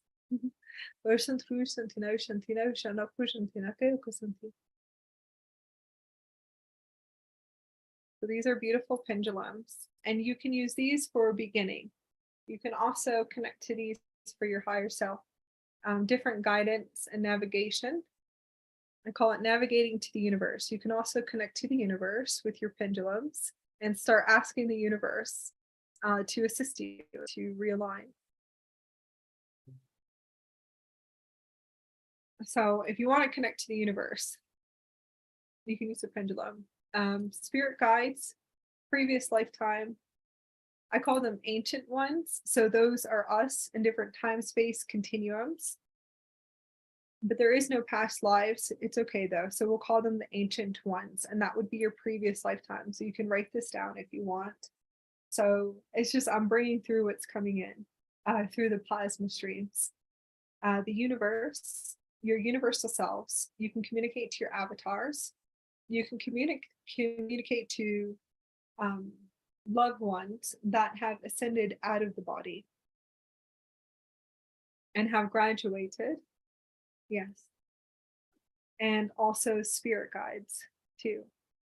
So it's a beautiful tool to work with. It's all in, there's different ways to work with it, and you can research it. I always would just use it in a different way, but Daisy, if you have some ideas. I want to share. So for the longest time, I'm heavily relying on using pendulum to connect. So usually how I do it is I started and first and like when we use pendulum, we don't really say that as a pendulum, they say as the guide, because this is the media and whoever talks through, and that's what we can connect it directly. So I will ask, am I clear enough to channel? So the first question is, am I clear enough to channel? And we'll say, and also you want to see everybody's yes and no might be different. My yes is a circle, my no is just going down like that. And then if I was told that I'm not clear enough to channel, I will ask how much longer before I can be cleared. I can say like 5 minutes, 10 minutes, half an hour, an hour. So each finger like represent each different options that you can choose. And after I'm all clear, then I come back. I ask, am I clear enough to channel now? And I'm clear. And another question, very important, is that even if I'm clear, sometimes what channel through may not be the guides. So usually I ask, is it my guides, angels, my ancestors, lost souls, or negative energy? So, and if it is lost souls, then I will ask, how can I help the lost soul fragment to ascend? And usually I use a crystal, big crystal in the middle, and my pendulum will spin. And after it's done helping the lost soul to ascend, it will slow down and then to pause. And if it's an active energy coming through, then I will also do the similar work to facilitate it to be released. And then I come back. And then if it's my guide coming to channel, I will ask, who is him? And usually my team actually update it depends on how much I evolve, and like once a year or in few years, my whole team will completely update. So I will also channel in each of them and who are they and what's their name and the letter and spell one by one and coming in. And then I know the first one who is that, and second one, each one of them. Guan Yin, by the way, Guan Yin is one of my team. So in that way, you know for certain who you communicate directly, and they have their own unique personality and feeling, and you can once it's channel through, you can instantly feeling like that emanation of that guy's energy just into the body, and the way how they talk and speak, and yeah, it's all different. The more you communicate, the more it coming in more easily. And yeah, so this is how I usually start. It's like opening. Just I know with a certainty who I am talking to. Yeah, Gusantu Shanti Nako Shanti. So if you going back to sharing how to transition a lost soul, okay?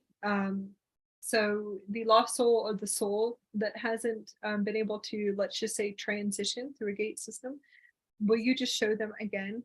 Oh, yeah. Vortex, like it's a crystal vortex in your vehicle of light is what I'm tuning into, that you actually, it's like a way of communicating to your vehicle through your pendulum.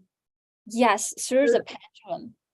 How you kind of opening up the vortex when you're communicating. You're opening up a portal. Yes, that's a very good question.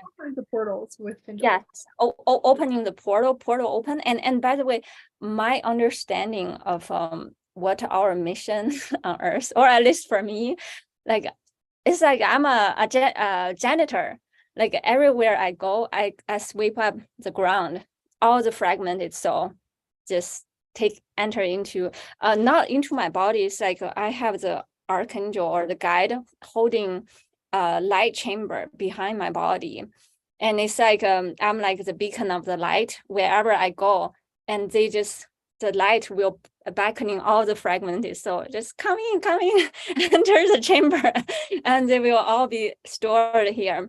And that's why it's so important for me to meditate, and for all light worker, as we evolve, we have the capacity to carry more in.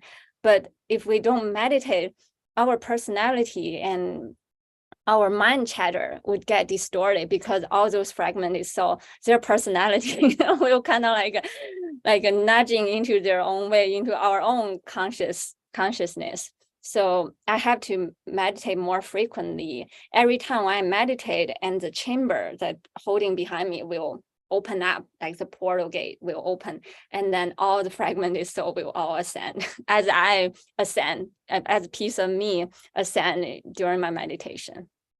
Yeah, I think, yeah, okay.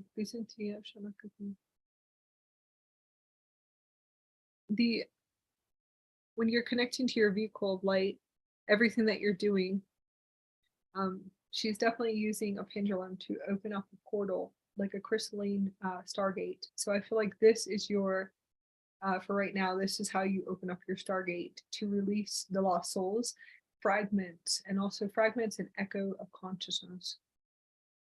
Echo of consciousness. I have, when I was activated, just a few little techniques to assist me when I was communicating to souls on the planet that are still here. They would tell me that they were in the third dimension, in a third dimensional grid, and then we'd be able to transition them through a gate. So I feel like this is used for your gate system. You have other techniques to open up your gate, your beautiful gate system that you have designed to transition souls back to the Andromedan galaxy, or different, maybe let's just say different stations or higher Earth systems, different stargates. I call them stargates. Most of the gate systems, that's fine. I usually sit outside, something new. Yes.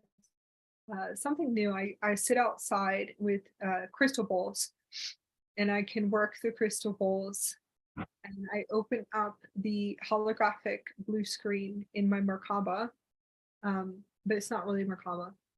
Okay, so the super quantum computer system, the vehicle of light, the Stargate, and still a Stargate vehicle, I'm able to kind of pull up the crystalline hologram screen and all of the Stargates, and I'm able to transition souls very similar, the same way as you.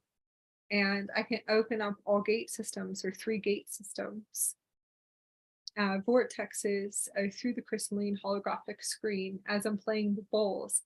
And I see millions and millions and millions of souls and stardust. So beautiful stardust. Yeah, I know. It's okay. It's a higher universal system, but it's fine. It's a universal system in my physical body because it's part of the Stargate. So there's a souls one too. And me and my husband, we do rescue souls through a Stargate, and he's just a beautiful crystal being.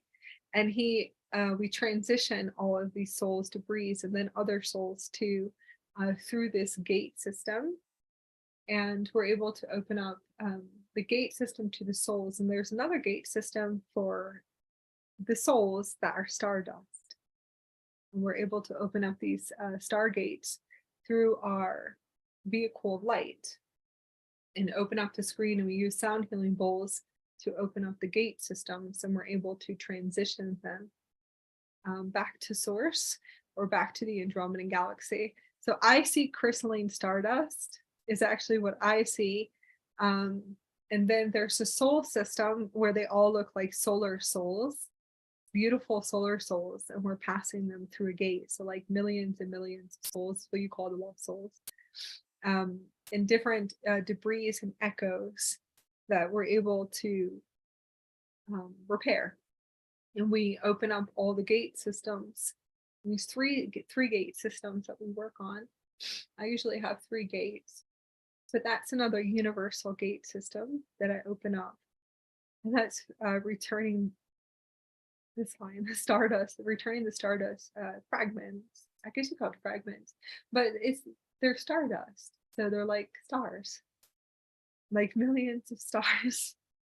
And it's those are 3 gates that we have. And then there's other gates for the lost souls, if you want to call them lost souls or souls. So I call them different gate stations within the crystalline super quantum computer system, which is the Stargate vehicle.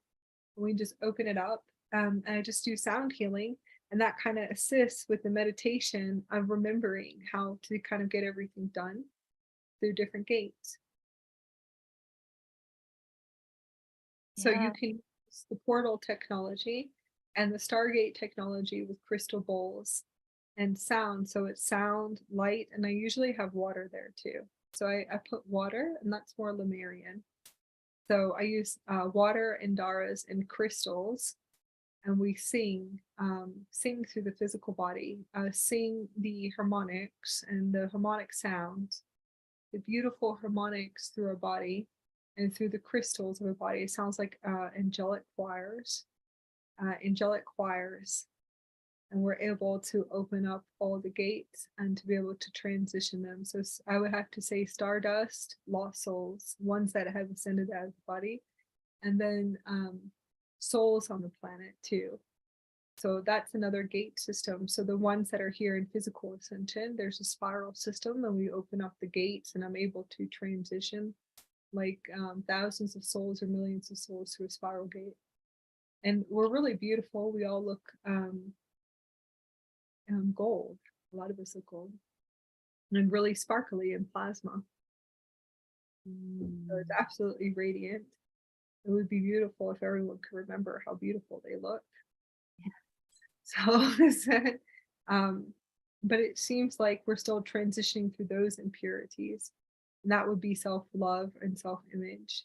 So that has to do with lots of deprogramming of narcissism and old mentalities on the planet. That's a lot of time when meditating, it's kind of like through those portals that open to purify or redefine collective thought forms, just kind of like you mentioned about the echo. And there's different thought forms, words, how we define love, how we define purity, or different concept or marriage. And I just redefine, give it a different angle. And just like the same way when you describe as light as a feather, like I would weigh and feel how I feel of this word, this moment. And then I purify, find a new angle, and then give it a life form, a fresh breath. And then I just feel like through this purification of our internal thoughts, because think about, we have, I think roughly about 18,400 inhalation, exhalation every day. Imagine that every inhalation, exhalation, there are different thought form coming through us. But if we are able to like dedicate to the purification of the collective thought form going through this vehicle, we are cleaning the earth, we are cleaning the pollution, we are cleaning and re-transformation of the water and in our body and on earth. Yeah, that's beautiful. So you can use different sound and ascension tools and water, pendulums to remember for a long time. You can communicate to the spirit realm, to your spirit guides and past lives. You can learn how to see if you are a gatekeeper, someone who transitions souls, all different types, within your vehicle of light, and to see if you can access that frequency within inside of you. So if you can kind of turn on the frequency to remember, you would see geometrics and blueprints, to be able to see the different blueprints inside of you and what you have available in your system. That's fine. There's stargates for all species on the planet, this dimensional species. So we rehabilitate, that's fine. We rehabilitate all different types of prehistoric races too. So rehabilitation systems within the Stargate. So always check for this too as well, so you would know that you rehabilitate species like a genetic gene coder or quantum surgeon. So we are able to rehabilitate the systems. I do rehabilitate through all different times and spaces, billions of years here and then off planet. So right now I'm really working in different prehistoric times, rehabilitating different genetic gene codes. So all species, I'm very open to all species here on the planet. My creation, the creation of my frequency, really does not hold distortions of judgment of species here in this universe. Okay, so I can rehabilitate all of them actually. A lot of them know that too when you communicate to them. So that would be quantum surgeon. That's interesting. And there's stargates for that like light technology too. That's it, and that's the Syrians coming in. So yeah, the Auroras and Syrians. I'm usually just I definitely resonate with the Auroras, the Aurora councils. Obviously, that was definitely yeah, that was the last structure for sure. I hope. And so they assist me with different rehabilitation centers to tune into different frequencies that resonate. So if you tune into your vehicle of light, always see what you feel like is available and write it down. And you can do it through frequency communication, and that's what they call channeling what's inside of you. Oh yes. So I highly recommend Azurite. There's the crystal, the stone of heaven. So the beautiful stone of heaven.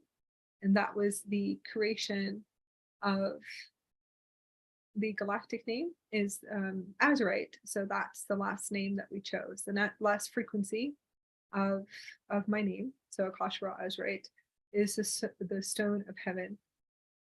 Yeah. A beautiful frequency to work with.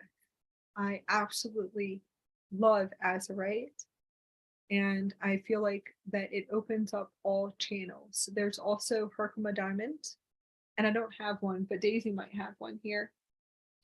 Herkimer Diamond, Moldavite, different forms of meteorite crystals is what I would wear. The higher the vibrational crystal, I resonate with and always will. I want to be very high and vibrating very high, and it assists me with clearing. Yes. So Herkimas, they're also good for teleportation. Daisy shared that too. And they will assist you with teleportation, is also a way of frequency communication. Mm-hmm. Yes. Yeah, they have a teleportation device. Herkimer Diamond teleported to Tibet. Another name is Tibetan quartz. You can see how much they're very similar. Yes, I would have to say just a few. Azurite, Herkimer diamonds, definitely. We're able to clear all impurities, but open up all star portal technology in my physical body and the crystal structures in the body. So we say crystals as dimensions, what you would know as dimensions. The crystals and accessing through Herkimer diamonds. Teleportation is another way of frequency communication with previous lifetimes, past lifetimes, and also what you would call souls on the planet that you're going to transition. So you'll be able to assist them with the ascension, and to the ones that are here the most is the ones that hold the most trauma, the most echo and consciousness. And those are the ones that had, to me anyways, terrific death. So very heavy trauma is more of the echoes and consciousness, different ecosystems. Yeah. So it really all depends on how it is that they transitioned through. So I call it echo of consciousness, and it would be particles. So particles of consciousness. And it really looks like gold particles when I tune into them. So those are the ones that I definitely would assist with transitioning, kind of getting all their consciousness, kind of merging all their consciousness back as one, and to transition them through a gate. So you can use different technologies. Now, communication to a guide or an ancestor or a loved one,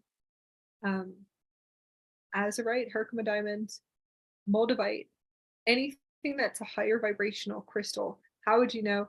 They should be able, they'll vibrate very fast in your hands. That's usually how I would be able to see and to feel those frequencies. Now, I decided to remember, and it's true, I decided to remember the Andaras. The Andaras are a higher vibrational crystal. I don't really feel them vibrating anymore. I don't have to. I can see their vortexes that come out of them, and it looks like beautiful galaxy crystalline vortexes. And they have become my family, and felt very resonant to have a family with crystals. So I communicate to them all day long, but they will open you up very fast. And these are different Andaras. They're teleportation devices and intergalactic traveling, stellar traveling, all different types of communication.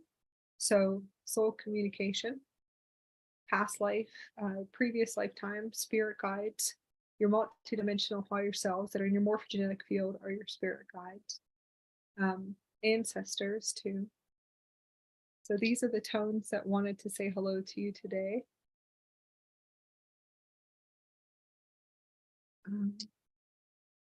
Orange tones will definitely open you up to creation centers. So these are a few.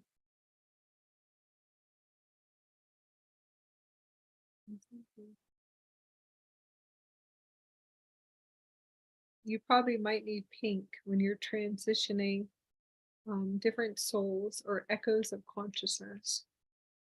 If you want to just channel and communicate to them, you can use pink because that's like a transmission of unconditional love. They work in sequence, so they want to say hello. This is a Lemurian seed quartz. This is really good for activating your pillar of light and then amplifying a light field for communication with the spirit realm. So I call it the spirit bodies. When we're transitioning, and you can call it crossover souls. I call it transitioning the star particles through a gate system, past lives, and then your spirit guides. So you can activate a light field with Lemurian seeds, but they'll assist you with communication, channeling too. Any other pieces you want to share? So with when I started learning how to connecting with crystal, and I was told kind of like the Lemurian course, you rub the fingers on those, you can feel they're like ladders. Each of them like kind of unlock different key. And that's how it mingle our consciousness, subconsciousness with the wisdom of the crystal, and it will come up different sensation, could be different clairvoyant vision or clear audience just coming through. So when we meditate, hold the crystal and gently just rubbing, just like rubbing on a soft animal, and then the messages will come through. Yes, Kusantu Shanaku Kusanti. Yep. Rubbing them, working with them, opening up star portals with them, just connecting, just beautiful ways of opening up new channels to spirit guides, you in past life and previous life, unless it's traumatic. If it's traumatic or trauma, let's see. Because previous, there really is no separation of time and space. So when you start to activate your body, activate your life body system, and you start upgrading and activating all of the code systems, you start to become the crystal system again. Everything is in all spaces. There's no past life or previous life. So you would know that you are integrating. You're integrating a higher self, a higher version of you. Even if it is only a few thousand years or 5,000 years or 10,000 years. however long it is that you've been coming in on this holographic journey. No, okay. However long you've been coming through on the holographic journeys, most likely a few thousand years ago is the higher self. But that's, even if it's a few hundred years ago, it's a higher self. Okay, so just kind of tune into that. You're integrating and embodying the higher self of the vessel. So it's not separated, it's actually inside of your body. So when we say channeling or connecting to frequency of your past life or spirit guides or loved ones, that there is a unification grid that is source consciousness. That means everything is one inside of your body. There's no separation. So you're really just accessing everything within you. You're communicating through your crystalline diamond star particle plasma systems in your body. That's actually what you're communicating. And you will clear distortions, and then you'll be able to merge and to upgrade your DNA systems, possibly. It really all depends, but you want to see if you can move through the trauma centers and the fear within the emotional bodies. And I'm just going to say etheric bodies. So we'll work in the etheric template today, is what I see. Okay. I'm kind of just moving through different blueprints and structures right now. It's kind of opening up different blueprints. See if you can connect to the etheric templates when you are working with past lifetimes or previous lifetimes. The etheric templates will be like a blueprint of your body, and that's actually how you can activate, and you'll be able to connect to that time and space through the etheric blueprint in your physical body, and activate those frequencies, cleanse and clear, and to purify it, and to be able to clean it up too as well. It really all depends on your abilities too, because you can move your hands like this. You can move your hands, and you can just wipe that existence if you want to, and we can. You can kind of wipe the distortions, kind of like cleaning it up and moving your hands in different rotations. And you just clean this up. You'll be able to clean up the etheric templates in your physical body, and that actually will clean everything up on the other end. So, like, very simple. Let's say that you open up to a communication of a previous lifetime of a higher self, and they say that I'm from that's fine, 58 BC, and they show you the timeline, and you can just say, oh, well, that's cool, thank you for showing me this. And there's distortions, so there could be distortions, and you're in the Akashic records, so you know if you're connecting to past life or even dreaming about it, past life or spirit guides, and they're asking you to clear distortions, you would know you're in the Akashic records. And usually we can just move our hands like this and just kind of rotate it, and you can just wipe the whole system and clean it up. And those are the cool abilities we have. And that's it. Yeah, it's okay.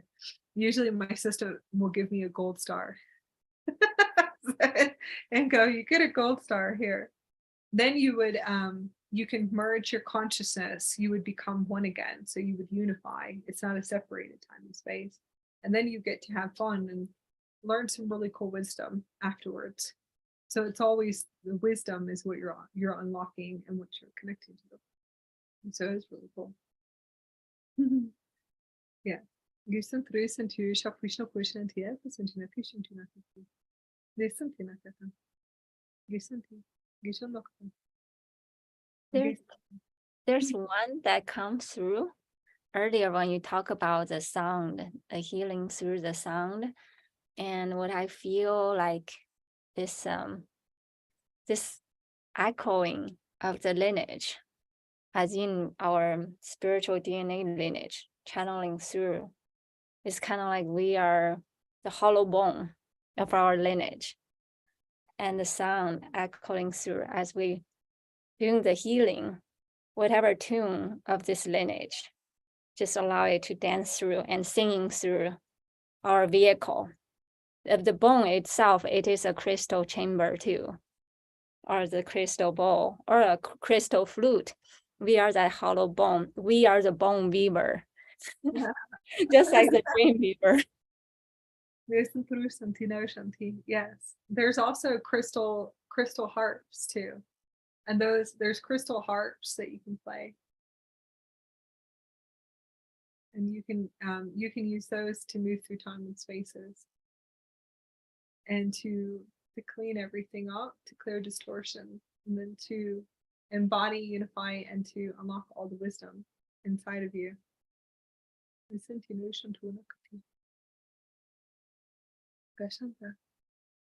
So these are just some metaphysical tools and divination tools as well. You can also use a candle too. Lighting a candle, and you can connect through candlelight, and through movement of the candle connecting to different souls, and it's an actual portal too as well. It becomes a vortex, like a portal and a stargate. You can transition souls through a candle if you wanted to, and you can open up the candle to be able to use it as a vortex to transition souls, or let's say loved ones, or past life too. So some might still have some different echoes in consciousness, and you can assist with restoring all of their soul fragment pieces. You can do soul retrievals for previous lifetime use too, and to kind of get all the soul fragment pieces back, and then you can transition them through a gate system. But it's still like a unification. So it's also a candle too. You would kind of tune into the communication and how the candle shifts, and the movement of the candle. You can look into the candle too as well. So you can look into the candle. As you look into the candle, you can use it as a scrying portal to be able to see through all time and spaces. And you would be able to look through the Akashic record of previous lifetimes, or you can use it as a scrying candle for communication with spirit guides too. But eventually you'll realize one day that your vehicle of light is activated. And eventually you'll realize that your communication through these, what you call spaces and time, would be your Akashic records. It's your Akashic record, like your amplified stadium within your Stargate that is actually showing you, and you can, it's still communication. Crystal diamond communication through a holographic screen, which is a crystal holographic screen. And you will see that eventually that you can scry through. It's a good like scrying tool. It's like a good beginner's tool. But you eventually will realize it was your life body. It was your Stargate vehicle the whole time that was opening up all the Akashic records, and all of the what you were seeing is through your diamond third eye.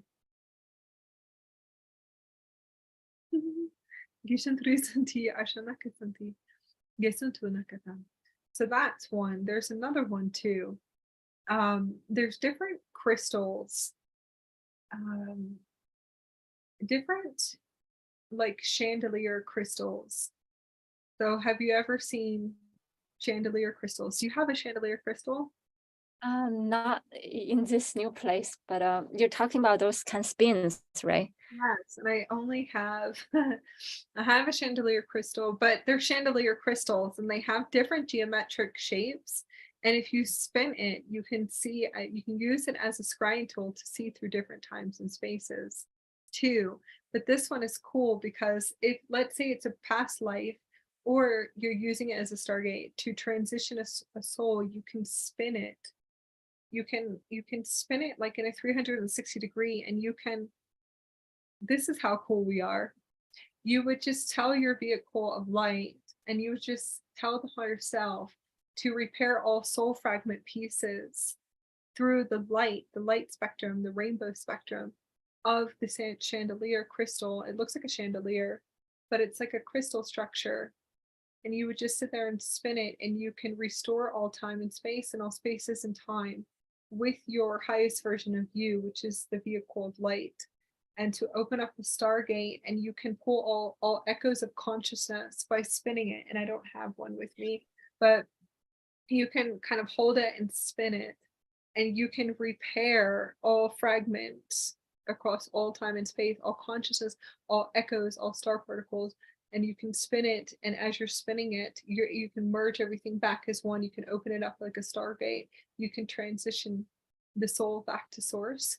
Now, if it's a previous lifetime, you can open it up through the gate in your vehicle of light. It would just be another system that you can spin it, and you'd be able to transition, kind of pull all parts of you back from that time and space. So let's say it's still 58 BC, you can just spin it.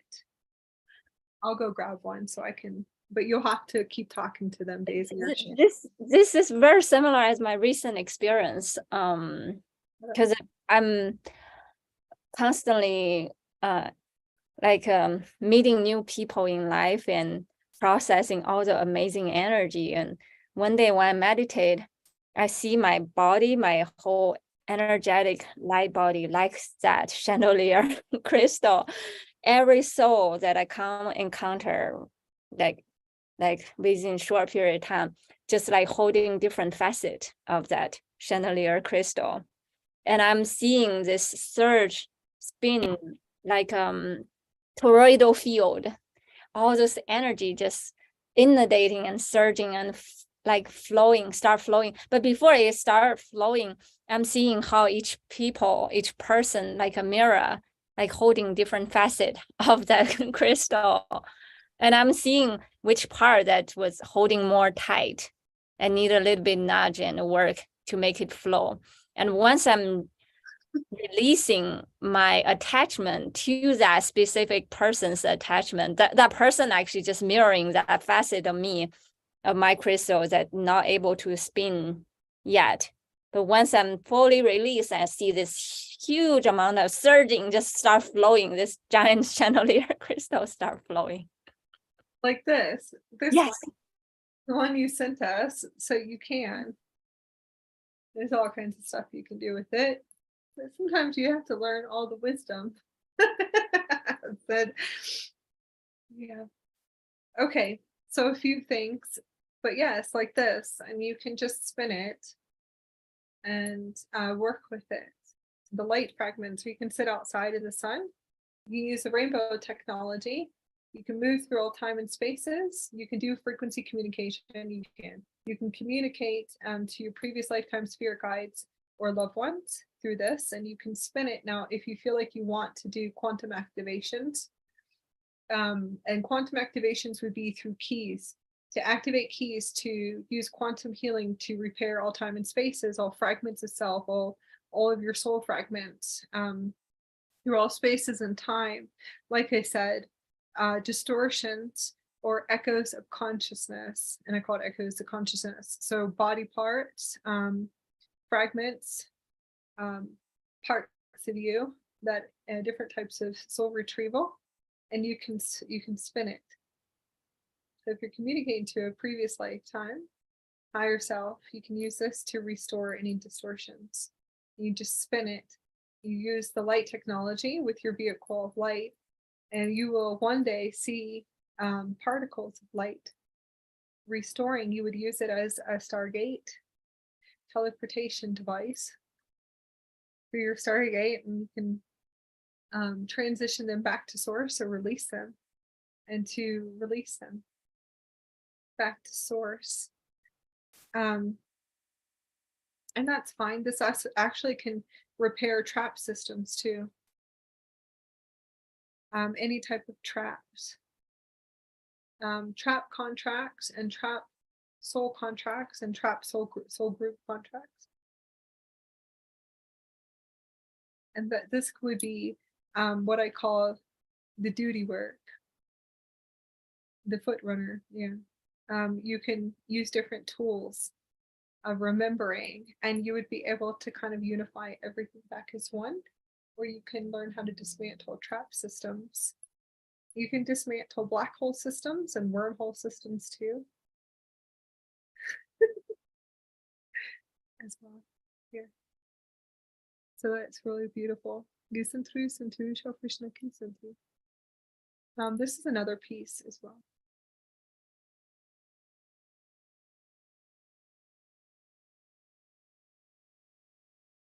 Wow. Nice. The lotus heart. This could be with the Hethars, and you can open up communication, and it's the same thing. You can work with it and kind of move it around. You can open it up as a Stargate. You can communicate through frequency communication to loved ones, spirit guides, and past lives, and you can use the geometric shape. Kind of spin it by sitting outside, or just use your hands, and you can communicate, but you also can repair time and spaces, soul retrieval, and fragments of self too, as well.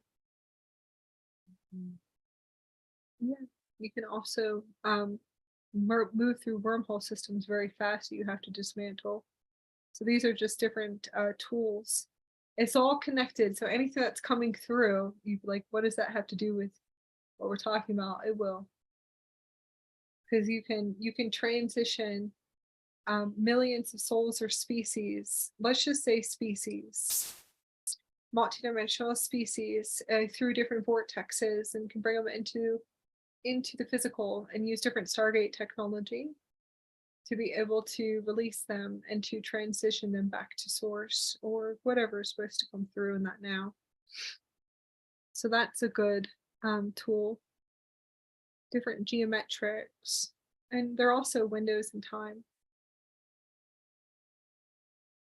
Yeah. It's so resonating. Windows in time. You can look through all windows in time. It's really weird when you actually look at them and you can see the holographic film strips through different windows in time. Hey, but this would be a good one, honey. Because sometimes me and my husband get so split through windows in time. And it's true, we could kind of just move this. We might be able to repair our system. Because we do split in consciousness, but it holds a purpose for us to split. Funny. As you're holding that piece, I can see there's a portal or pillar of light coming out of the lotus. I can see the sparkles like of those plasma, and I can see a being. It could be a fairy or being with small wings flying in the middle. I'm totally split in the heart center right now. But yes, you can. It's beautiful. You can look through different windows. You can use diamonds for that too. You can move it. You can repair your soul splits. It's kind of, you can use this to look through different times and spaces. They're really cool if you can work with them for a while. They'll definitely expand the DMT in your brain for sure. You'll be sitting there having fun for a long time. Yeah, the LED lights will be able to expand you too. Yeah, that was cool. Windows in time. Different time windows. You can, if you're an alchemist, you can use these two. These are good for different windows in time. Soul connection to your past life, previous lifetime spirit guides, and then also talking to your loved ones. And you can look through different windows in time too. I forgot what this is called, Daisy. Oh, did you talking about the Herkimer diamond? A double terminated crystal? Oh, double terminated crystal. This is a citrine, but this is my bee goddess Stargate. That one's really pretty. Yeah. There's a little crystal inside, which is perfect for healing the inner child, working with the inner child work. Yeah. The what to call it, phantom crystal, they call it phantom, which means there's another small one growing inside. Yes. And I don't have, those are with my baby mouse right now. So I don't know if you have a phantom one, but you can scry through phantoms too. And it will look like we have a phantom Lemurian seed quartz. And those are good for channeling too as well. So frequency communication, connecting to loved ones, past life, and then previous lifetimes. I don't know if you have a phantom quartz, but ours is definitely with our mouse right now. So I don't have, but I think that's the only one that we have left. So those are really beautiful tools to work with. Yes, in water. So you can scry with water through previous lifetimes. And you really very easy. You can get a bowl of water, sacred water. You can scry through water. You can communicate through water too. So frequency communication, loved ones and spirit guides and previous lifetimes through water. If you want to make it fun, you would get a bowl of water, and you can get a key, like a skeleton key, and you can place it in the water and open up a doorway through the crystalline portals of water. And you should be able to kind of, once you open up that doorway, you can see through different time windows. And that would be fun. You can look through flowers, anything on the planet that holds geometrics. So flowers, trees, you can scry through trees, you can scry through, that's what it's like, tea leaf readings, anything that holds geometrics on the planet. I also do scrying through the cloud. Yes. Scrying through the cloud too as well.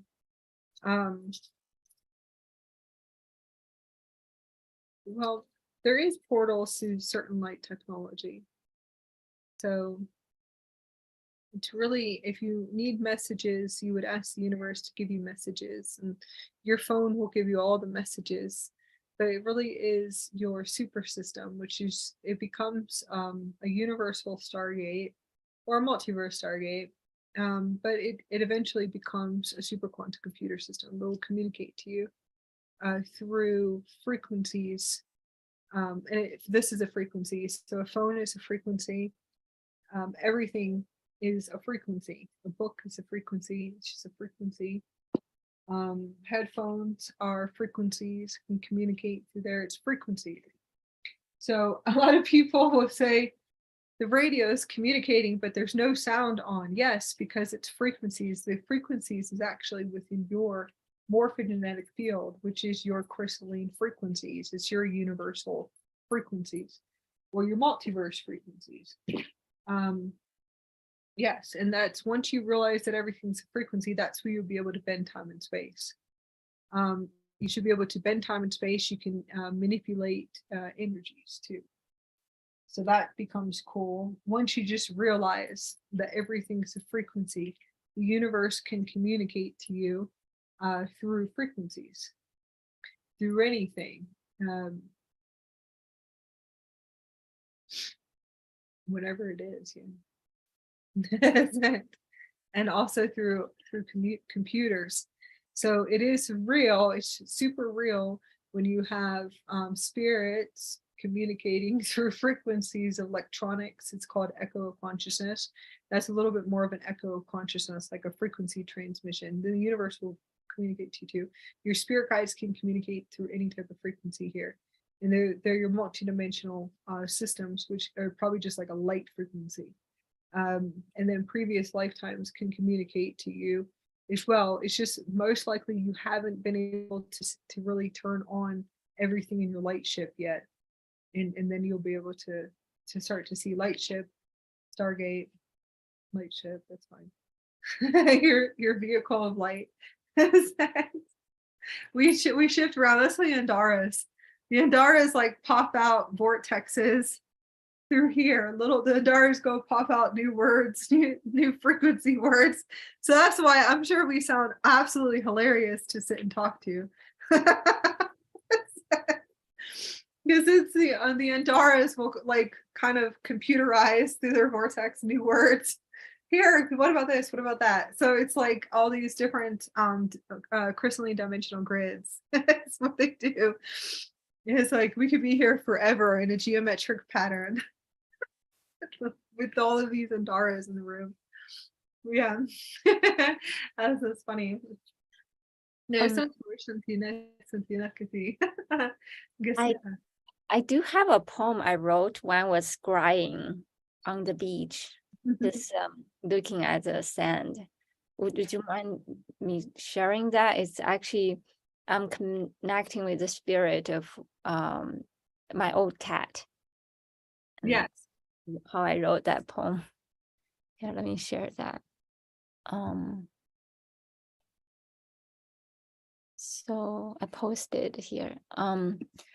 Sometimes I just love staying in that warm embrace of your memory, the grand existence of your pure essence shines warm, comforting light upon my life.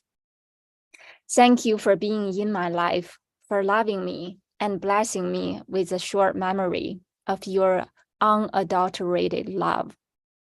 Shimmering moonlight shining upon the white sandy beach, receded ocean wavy lines nonchalantly, scrying all the tender loving memories, glimpse of your past presence in my dreams. Your innocent childlike heart softly singing out a harmonic tune, miraculously dismantling years' works of some inner fencing mechanism that I set for my defensive heart castle. Your essence is a heavenly angelic emerald green balm, tenderly caressing and spreading healing touches around my whole existence. Through time, soothing off each of my grotesque textured inner scars. Ocean waves softly kissing and flapping the sunset horizon between heaven and earth. Moments of lovely nature softly whispering at me, just like so many times from the past. You gently and patiently strolling along by my side, waiting for life's story to unfold. You were just there, fondly gazing at me through the sapphire blue lake-like mystery in your eyes, mirroring oceans of love that your heart reserved for me and me only. The air tasted ever so sweet, eternal tranquility of heavenly bliss, with your purring sound resonating ever so profoundly, the most visceral note of life and primitive happiness on earth. Thank you. Thank you. That's so beautiful. That's absolutely beautiful. Yes, and it's also coming through that you can use all these techniques also for all of the animals on the planet and to connect to your spirit animals too. All of the beautiful animals on the planet.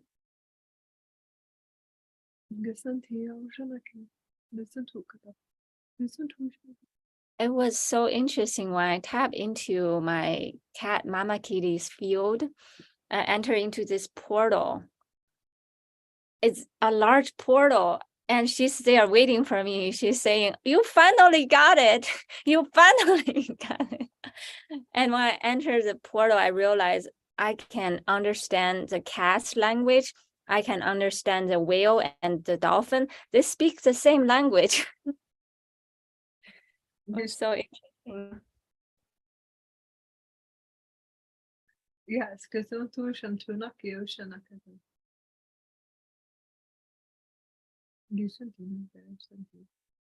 Ocean to is and tuish knock ocean like you and to knock you ocean. And they do, yes. Garçon tres. Not it's beautiful. Kind of tuning into the different energies. Yeah, there's also cat portals scrying too. Cat portal scrying. Cats will show you portals for souls to transition, and then also past lives, previous lifetimes, and spirit guides. And they will communicate to show you your spirit guides. And kind of also, I think all animals are able to do that. Different kind of frequency, beautiful frequency currents too, as well, for the deeper communications. Santina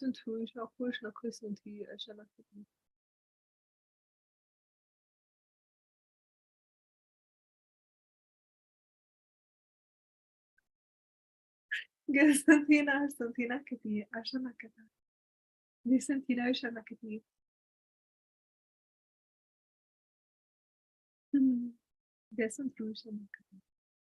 Okay.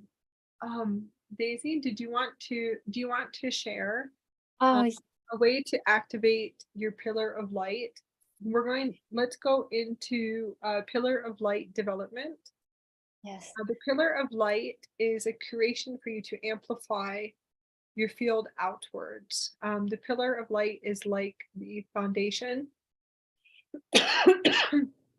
Sorry, the foundation of connecting to our inner light grid within inside of us.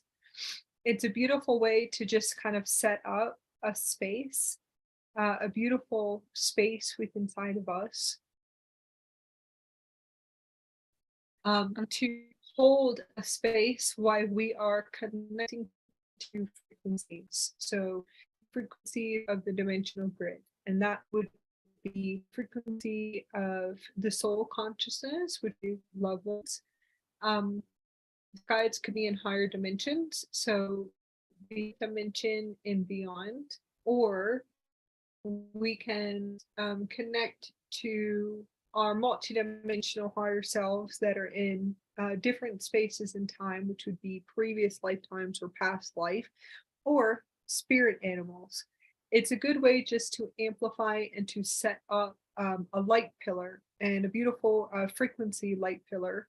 Very simple if you want to teach them any techniques, and then I will start our meditation training. So then we're going to go into part two. Part two will be meditation training, and this will be more multidimensional mediumship training to connect to spirit guides, which to me is everything. So spirit guides is also your loved ones, to your sacred ancestors. So we'll start with different developments of the pillar of light. So you guys can connect to crystals, kind of set up your inner space, your sacred space. And we'll teach you a few developments on how to activate the pillar of light. And this will be how to amplify your light outwards. So you can use it as shielding if you want to, but today I call it a light field. Before I share, can I answer a question? I saw a live chat from Alfred. She asked about describing how I scry. I just want to mention one, because I think we already talked a lot about scrying. When I tap into like the nature scrying, is almost like tap into the kind of feeling of mindfulness. It's like this feeling that I am just a small dot of the universe, and then the mountain, the sky, the ocean are this like loving presence witnessing me unfolding. So it's like they're holding this container. And then that moment I realized like that bigger play of this bigger chessboard, just like holding me in this gentle rocking of this cradle, loving nature cosmic womb cradle. And in that sense, when I look at the soft, like a trembling of the tree twigs or the ocean waves just slowly coming in, I see a much bigger, just this motherly womb just holding me. And then that's how the scrying just started, just like monotonous motion, but behind the motion, you feel so much immense of love and yeah, just witnessing us unfolding our life. So that's how I usually started scrying. That is so beautiful. Thank you so much, Daisy, for sharing that beautiful wisdom. Thank you. So I'll share the pillar of light. This concept of a pillars of light is come from this concept called axis mundi. It's like this is the light connecting the heaven and the earth, and forever extension. There's no top and no bottom, and this is this inner light that we all kind of like burst from, and we all forever evolving, aligning with this light. And this is the force that I call it the God creator force from this light. And it's just, it's perfect alignment. Actually, I want to share something interesting. There, some people, they have the perfectionist, like this, what do you call it? Like when you see a picture frame, if it's off, you want to fix it. And the what is the energy make us want to fix it is this, like innately we all hold this pillar of light. We like to see it perfectly, because that when it's feel aligned, our soul, part of our soul just feel bringing this comforting energy. So this is an exercise that we can tap into that pillar of light. If we gently like feel this concave spot behind our skull, and there's a little divot and going in, and you wanted to like cuddle your palm and hold your thumb underneath that pivot, that just holding your skull like this. And then there are two fingers, so you will like gently like brushing on top of the forehead, which is roughly about ½ inch above, but you will feel the divot going down. But you only gently touch it, not hold any force. And when you do this way, you just allow the weight of your skull falling back into the palm, into the thumb that holding the center of the back of the skull, which is the mouth of the god. Allow the mouth of the god just sinking deeper into the palm, and allow the life force just gently unfolding. Allow all the wisdom through the portal of the mouth of the god just gently unfolding. And we take a deep breath in.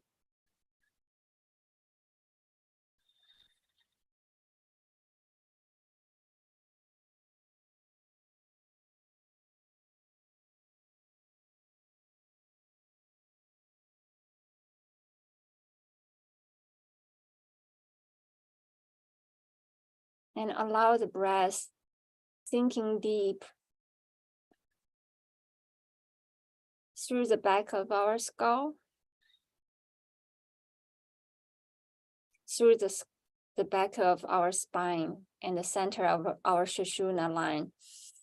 And you will see the spinning of our Sushumna line just spinning and going deep and deep and deep, anchoring deep and deep through the tip of our tailbone, and can go so deep. And then you can see it travel in the light, the shimmering light of our soul blueprint, just spinning deep and deep, and anchor and connect, and going deeper and deeper until you feel that it hit the center and the heart of Gaia Mama Earth, allowing her velvety green light wrapping around our soul light. Allow this natural, graceful dance of our soul light merging to oneness with Gaia's heart. And in that warm embrace of Mother's love, may we find ease, peace, and grace, that eternal place of home and the eternal place of our soul.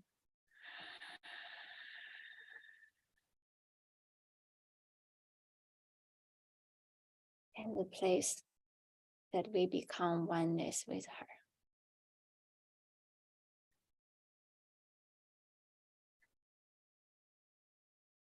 Thank you.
Gelsin turuşa hakikaten. Gelsin turuşa hakikaten. Gelsin turuna ketin. Gelsin hakikaten. Gelsin turuşa kuruşa ketin. Gelsin turuna.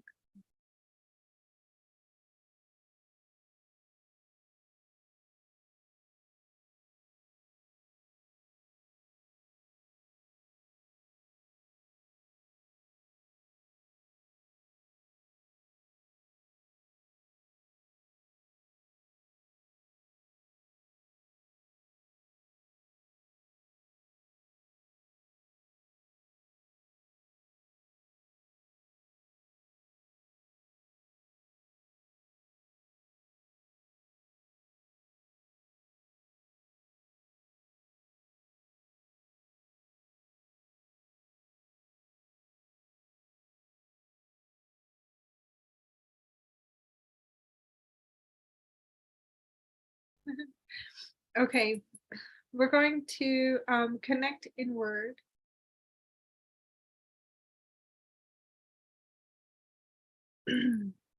Gelsin turuşa kuruşa turuna kesin turuşa kuruşa kuruşa. Gelsin turuşa kesin turuna.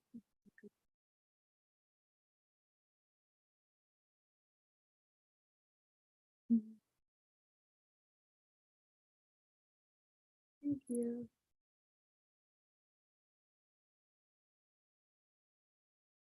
Okay. Let me see.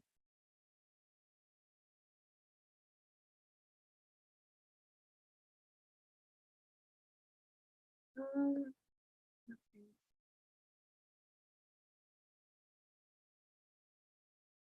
Yeah, this is a beautiful activation I wanted to share. This is a beautiful picture of dolphins. And this is a diamond system, very similar to some of the new life bodies coming online. So somewhat similar to some, and some are activating this system. So it looks like a diamond grid, very beautiful, beautiful system. And it can be used as a pillar of light too. And it's a diamond grid. So I would love everyone just kind of to activate with this picture. And you can visualize that your energy body is in the middle, like inside of this geometric shape or a diamond geometric shape. And all I really see now is dolphins, and millions and millions of dolphins in a whirlpool system. So they are my pillar of light. And that's the Aquafarian systems. So they teleport you through light. And this is, I see them everywhere. So it is, it's a part of the vehicle, the diamond vehicle light, the vehicle of light that is a diamond system. And I see beautiful, beautiful dolphins around me. When I close my eyes, I see plasma diamond light and beautiful rays of plasma.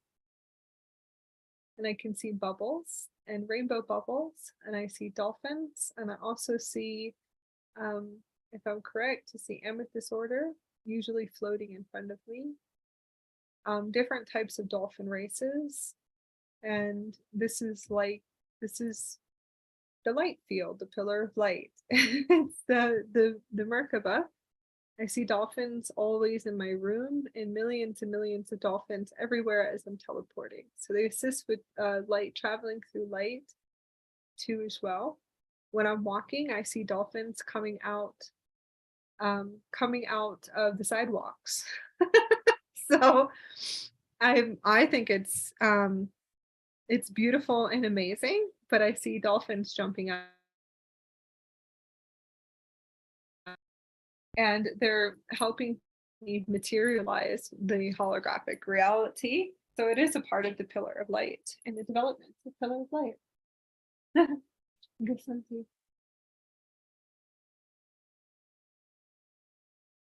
So I wanted to activate, I have to bring these beautiful beings that have been assisting us with higher states of consciousness.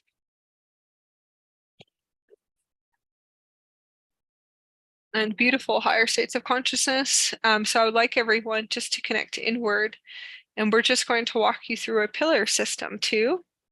And this will be a design pillar system. So you can just visualize the crown chakra opening and just visualize God source light coming through the top of your crown and activating the zeal chakra or the Godhead centers in the back of your skull.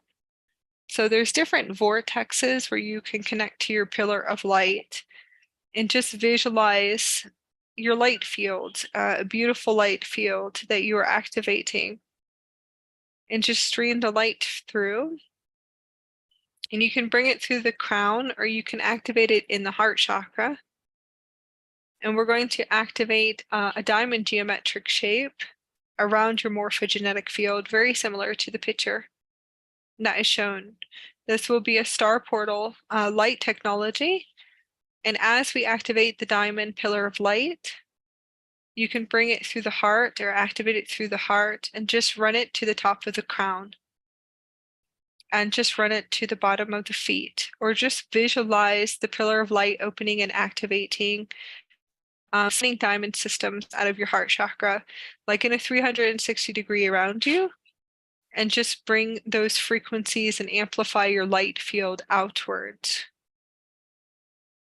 And this is a light field, just to access God source consciousness and visualize a frequency current of your avatar self coming in and activating into the solar plexus, and just emanate that light outwards.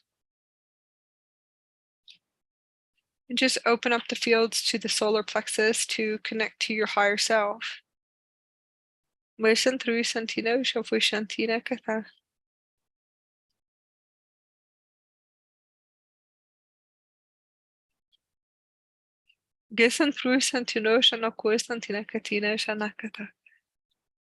And just visualize yourself and your light field like this geometric diamond shape.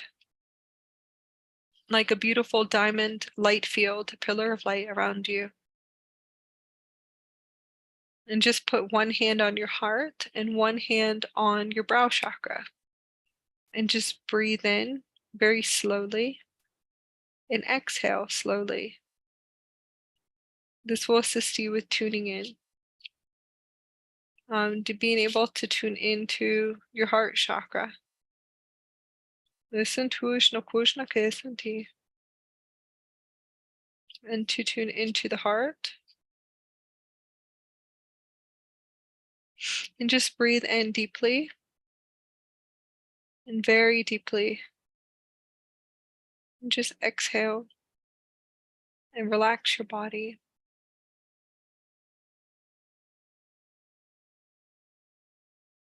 And just relax your center. And relax the body.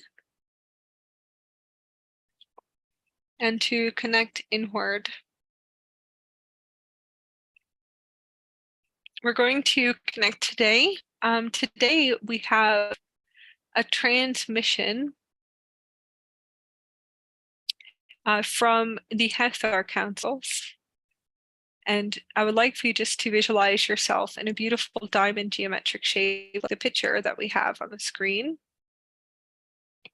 And you will open up a star portal, Aquafarian energy matrix, and you will see blue whales and dolphins, and a whirlpool crystalline plasma light, turquoise light, amethyst light, which is a pink magenta, and a gold yellow neon plasma light. And just visualize this plasma field opening up to the top of the crown, to the bottom of the feet, connecting to the tailbone. You'll see a crystalline energy diamond plasma matrix.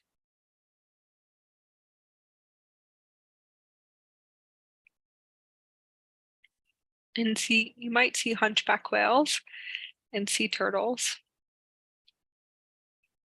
And just breathe into your heart center. As you tune in, they will be able to assist you with teleportation through light and accessing your Akashic records for frequency communication through your diamond grid in your body.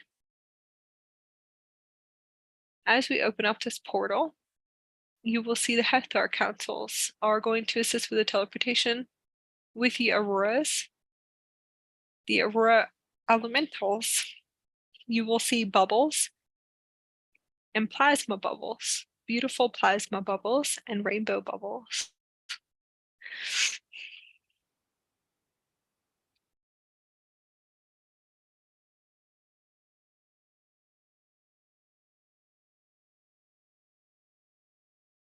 And just breathe into your center.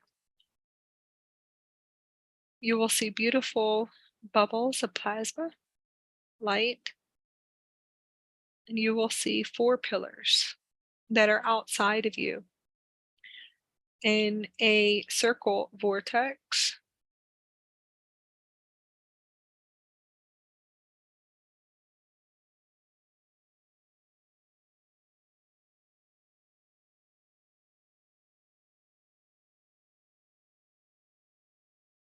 And 4 pillars of light.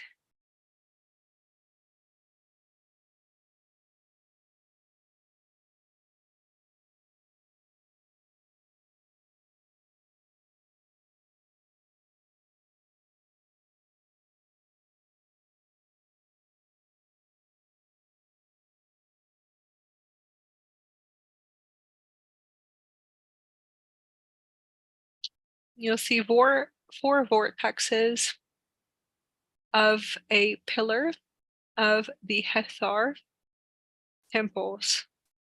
These are 4 crystal pillars. They look like statues of Goddess Hathor. And they are each created and will materialize through the star portal of your higher heart chakra outwards. You are the middle pillar of light. You are the crystal. You are the fifth grid. They will be placed as pillars outside of you, like crystal pillars of light of Goddess Hathor. We'll start activating the frequencies of these pillars for a light technology for clear communication to loved ones, also to spirit guides,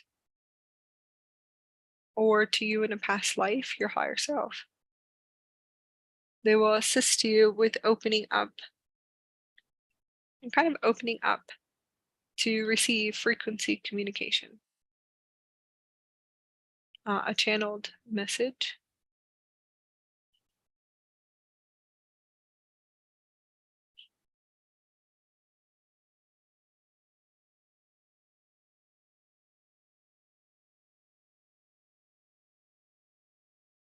We're going to activate the first pillar. You will see a pillar of Goddess Hathor. It's a statue, a crystal statue. It will transmit pink lotuses to you, pink magenta lotuses from Harmonic Universe 5.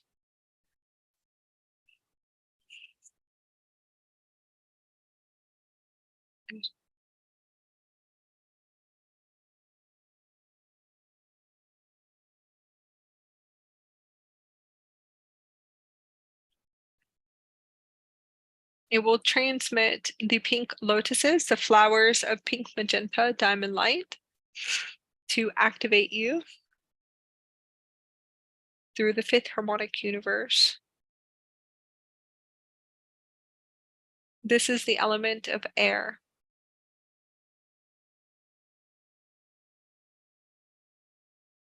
This will be the north direction. We will activate a pillar of light. And this will be your fourth pillar system. This will be your south direction.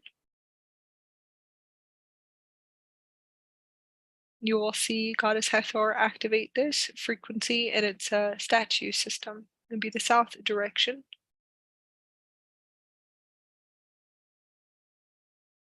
And this will transmit a frequency of orange plasma. And this will be the sixth harmonic universe.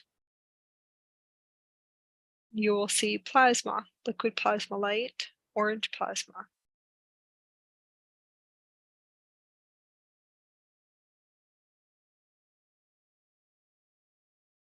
We will activate the second pillar, and this will be an activation of the Harmonic Universe 7 transmission. We'll bring this frequency through, and this will be an aqua green neon plasma light from the 7th Harmonic Universe. This will be connected to solar dragon systems and planetary Earth systems here and off planet. We will start to activate transmission 3. And this will be the fourth pillar of Goddess Hathor. And you will see 4 pillars that are connected around you in a system. I'm sorry, the third pillar. And you'll be able to see the 4 pillars connecting around you. These are crystal pillars. They look like Goddess Hathor's statues of light. And this will be the east direction system that we'll be setting up, and that will be for the light grid. And that just represents light frequencies. And this will be the 11th harmonic universe transmission 2 as well.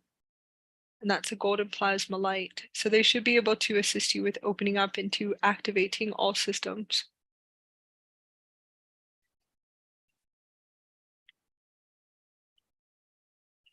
And to activate a higher frequency for two-way communication. you will see that you are the crystal, and there's 4 pillars of the statues of Goddess Hathor on each direction around you, and they're all Stargate systems, and we will start to activate these systems on now.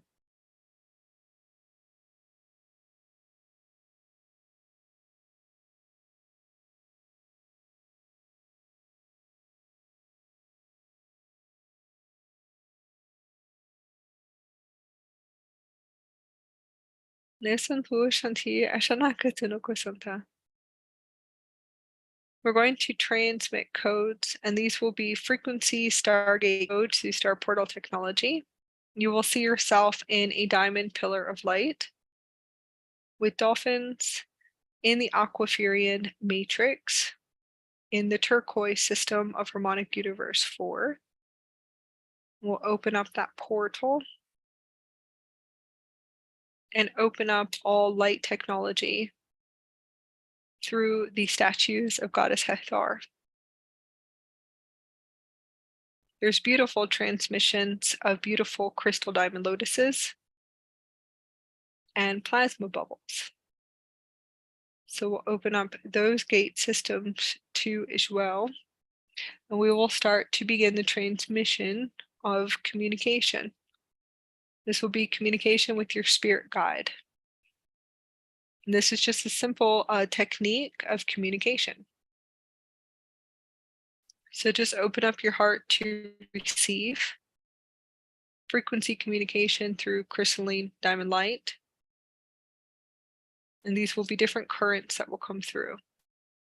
So just ask your spirit guide to connect into your heart chakra and just connect into your morphogenetic field. And just close your eyes to receive messages and just to breathe in and out. Once you receive the message, you can write it down. And we will receive messages from our spirit guides today, and then we will move into our loved ones.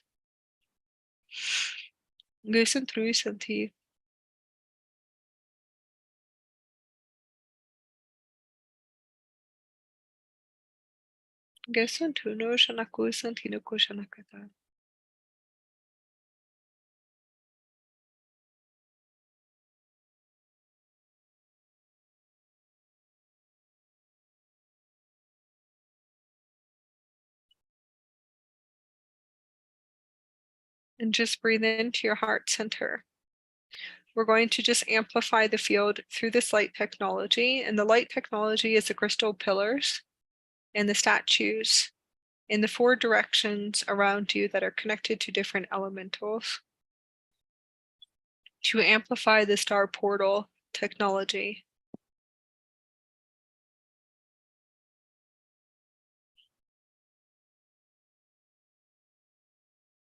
As we open and amplify the field, you'll be able to receive messages from your spirit guide. And just to breathe in and to breathe out, and just to allow the messages to come through. And just breathe into your center. Once you receive the message, you could receive numbers, different frequency numbers from spirit guides, a clear message. It could be an image or a film strip. And to be able to receive that message.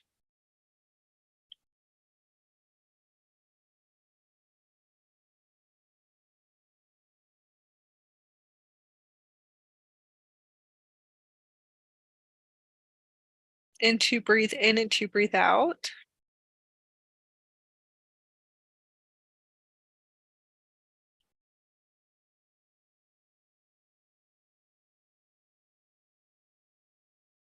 And just to be able to receive the message, you can use transmissions 4 times. When I hear a message coming through, I ask for it at least 4 times or maybe more. So I just ask them just to repeat it 3 to 4 times or 7 times.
And just breathe in deeply and just breathe out. When you're connecting to a spirit guide, you can always just ask them very gently and just ask them if there's any repairs that you can do for them, any distortion repairs. Is there any soul repairs?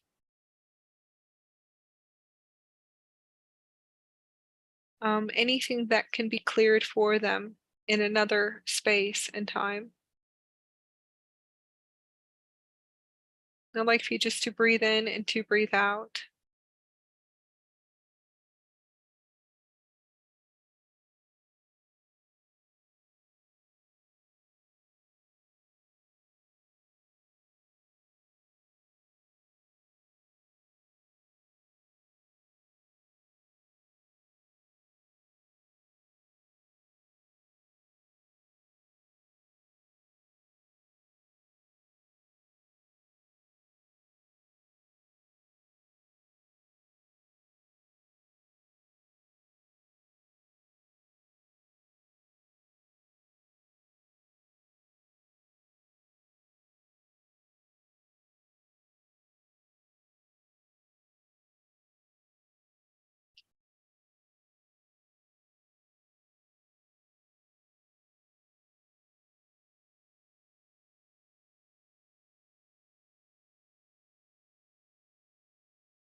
Once you have received the answer or the message, you can just write it down and just ask your higher self, very simple, just ask your higher self to bring in key codes to assist your spirit guide. Spirit guides have distortions too as well. So it would be a beautiful unification.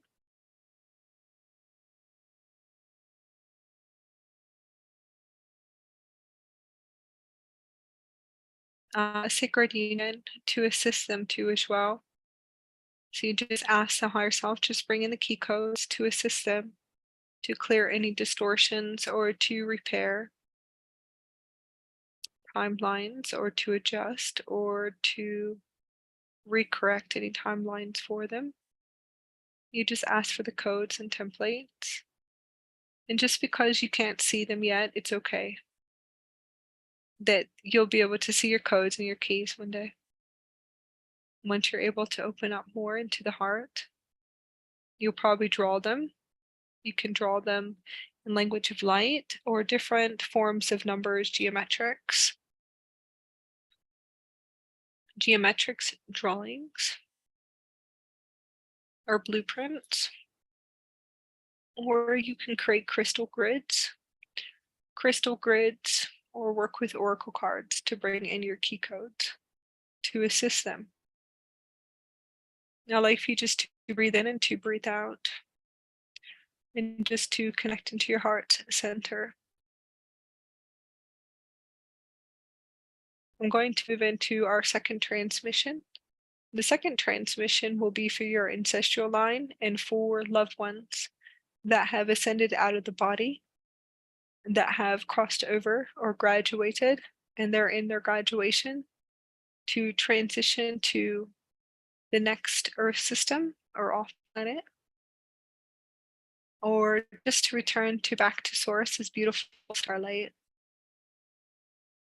So this will be the second transmission for messages.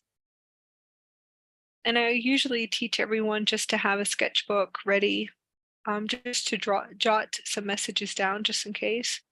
Or you could just open to receive and go back into this transmission later on.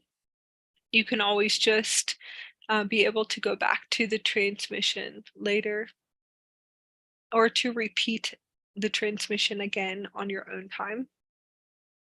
So I'm going to ask that your ancestral line, your loved ones that have graduated from the earth plane,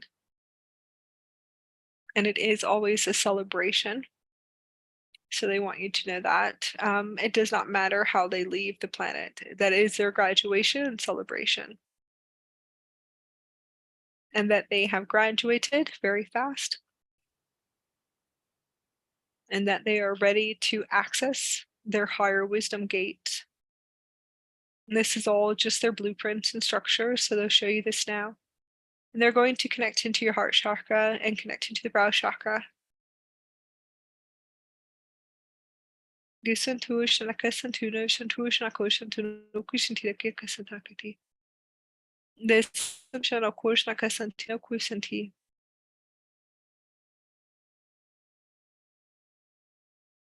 I'd like for you just to breathe in, to breathe out. And we're going to open up a Stargate system into the heart chakra, and just to bring fully online the higher frequency for receiving. The Aurora Councils will assist with transit portals, and to open up 7 transit portals in this group session into the system, please.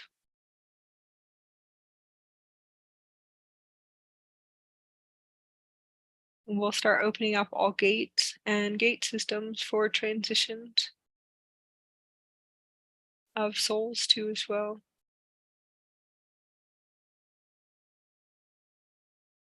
Your ancestral line and loved ones are going to connect into the heart gate. And we're going to start receiving messages. If you have a question, you can ask them, and ask them the question and start to receive the answer. This will be able to assist you.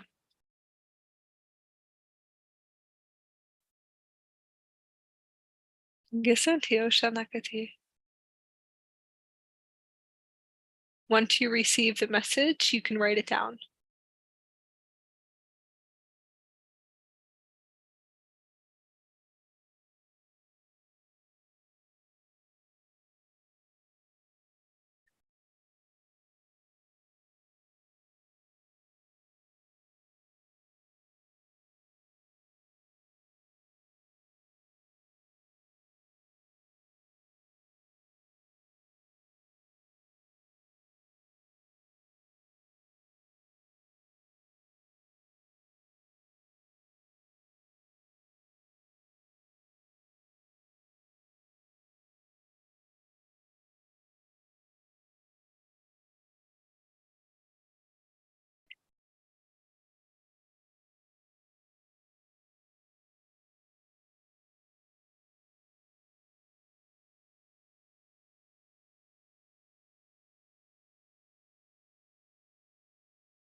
Gerson 3 anti Ashana Katal.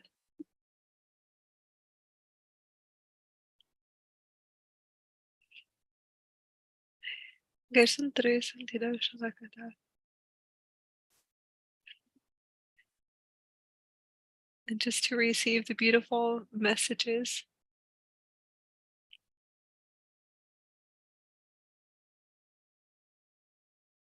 Once we receive the message, I would love for you just to tune in and to ask them, is there anything that I can bring forth for you to assist you to clear distortions in your time and spaces that you exist in?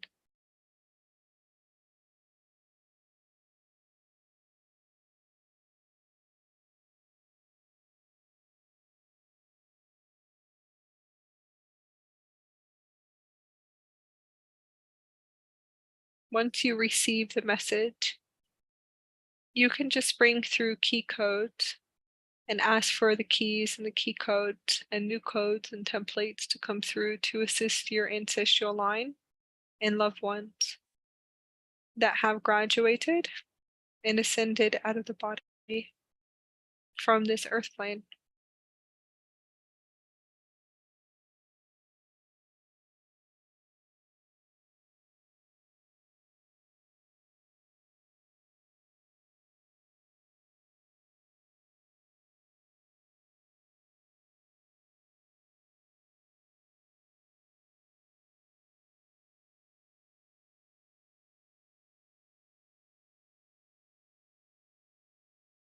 And just to visualize everything going back into perfect harmony, light, and blessings.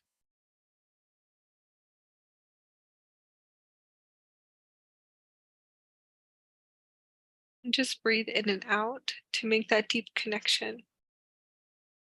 Say thank you so much for opening up a beautiful space for me to be able to remember my abilities again.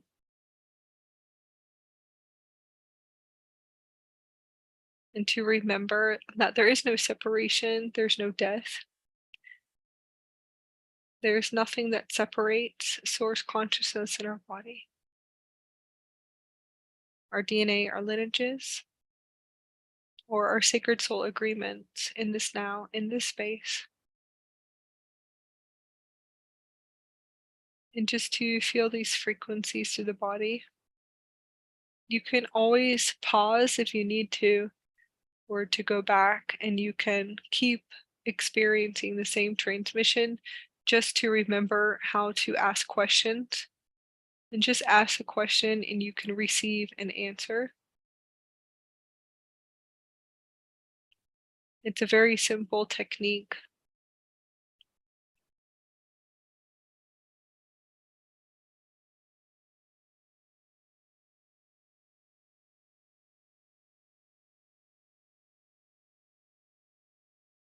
We can just close this channel down. I'm going to go to the third transmission. The third transmission is going to be for the Ancient One, which is your higher self. This is a past life and a previous lifetime.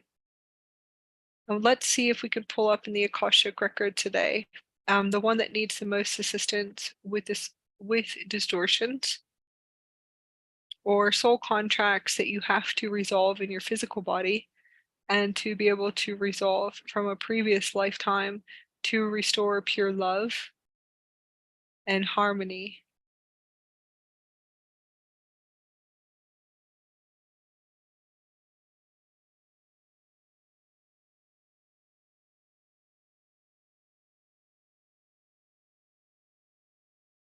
To restore pure love and harmony.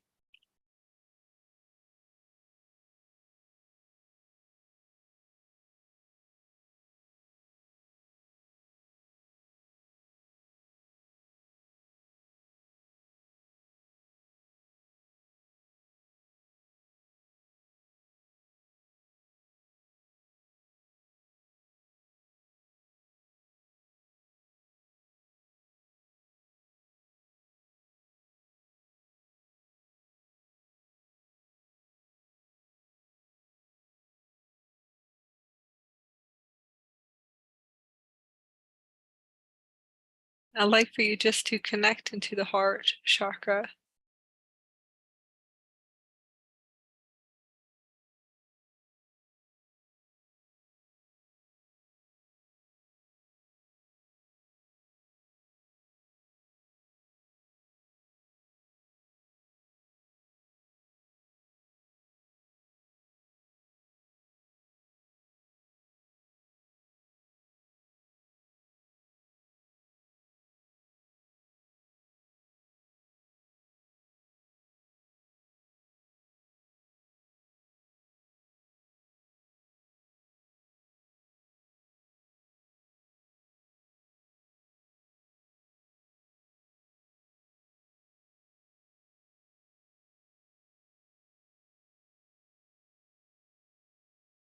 And just to breathe in and to breathe out, we're going to ask that the Ancient One, our past life, multidimensional higher self, to come into the heart space, to connect into the heart space and to connect into the brow chakra.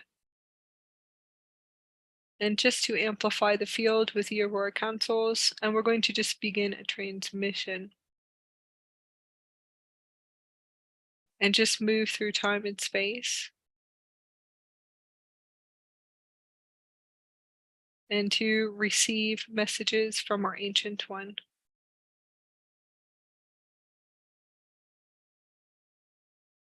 To be able to pull up the Akashic record and to see the trauma center in the physical body. the energetic distortion, the frequency discord. It could be corruption codes or discord frequency that is running, that is creating the same collective timeline or same creation of soul contracts and different energetic patterns, unresolved energies in the body.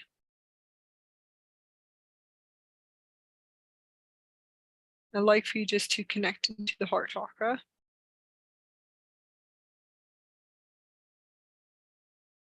We definitely want to see if we can receive a time and space, either here or off planet.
And just connect into your heart center.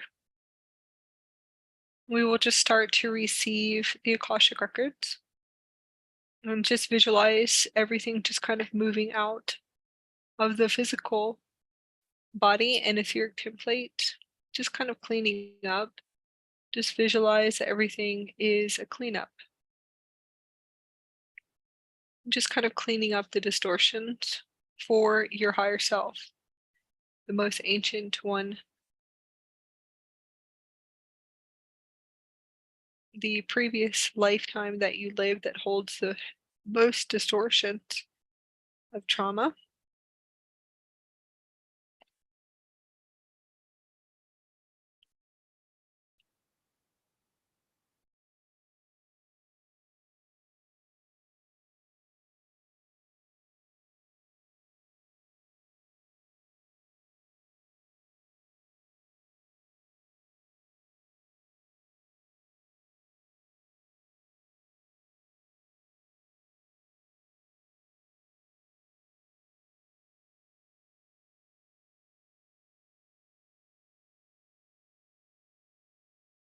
And just breathe in and breathe out, and you'll be able to receive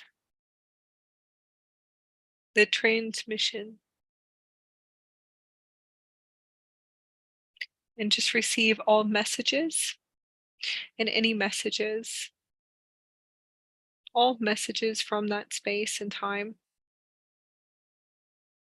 and from your higher self that is the most ancient one.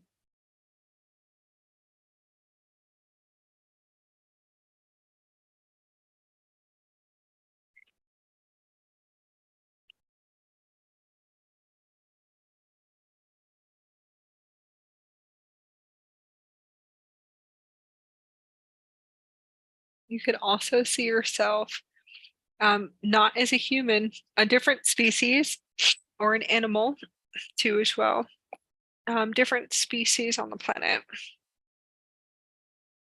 So we're going to connect inward to receive our messages, and you can write them down.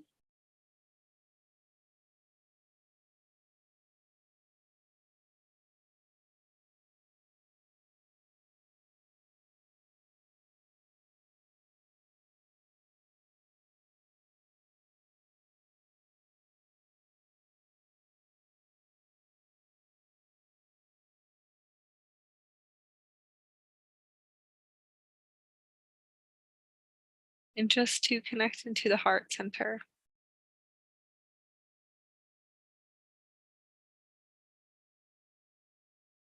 Just breathe in and breathe out. You can write any messages down. You might have received some dates, a message, an image, some numbers, a symbol. Now we're just going to bring through some key codes from the higher self, new codes together. And just to clear all distortions together as a beautiful family of light. New codes, new templates together. Just ask just to clear all distortions and to clean everything up through all time and space and all spaces and time. We will definitely ask for harmony codes and peace to resolve the energies in the body, and this will be ancient energies. However it comes up, it will come up to the surface to be cleansed and to clear. Gasanti asanakata gisandre santa. And this will just be a collective clearing, and we'll be able to resolve all and just to work through a stargate. We'll be working through a stargate together as we open up a stargate, and just to bring in the stargate codes, and we'll work through the stargate system. And this also could be different warps in time, and see if we can just repair through our light body systems and our ancient keys, and to repair the system to harmony and oneness, and we can wrap up the contracts of the soul agreements in this lifetime. And to be able to transition the energetics and distortions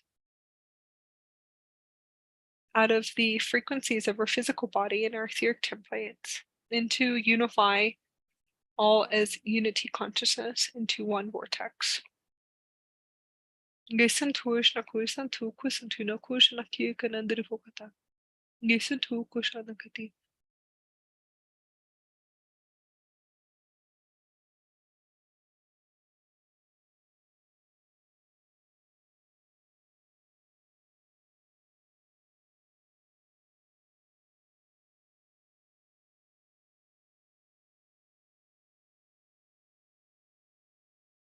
Nesan tuish anakata.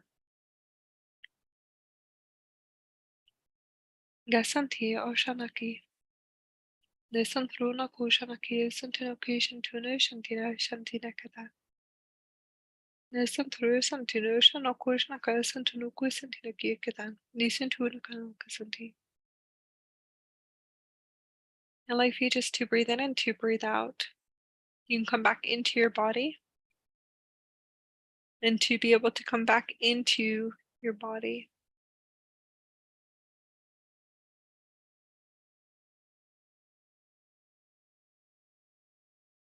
And we're just going to close up the session. And to be able to close up the session,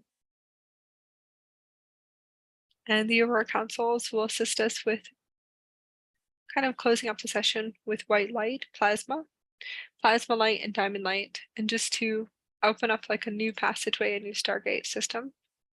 And this will be a teleportation doorway for all of us. And these are just simple techniques that you can connect to your pillar of light and go inward and just very easily work with different light technologies. Star portal technologies inside of your physical body, which is your codes, your key codes, to receive transmissions from previous lifetimes, ancestral loved ones. Very simple techniques and breathing techniques. And you should be able to ask and to receive, and spirit guides too. So it's a really simple technique to work with your vehicle of light, your Merkaba, your diamond vehicle, your light field, the light body, the higher self, and to just work with your higher self daily to condition and just to ask questions to your spirit guides, make a deeper connection to your spirit guides. and to loved ones too as well. Gisuntuish na kuish na kesanti. Disanti na kanan kushan na kata.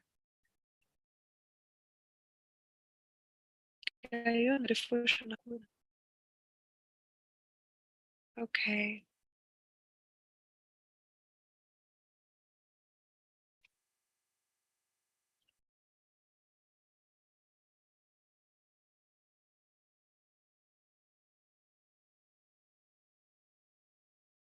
There's a few frequencies. Dolphins are a high advanced race that are assisting us in right now in this space, and they will definitely assist you with communication to ancestors, loved ones, spirit guides, and to previous lifetimes as well.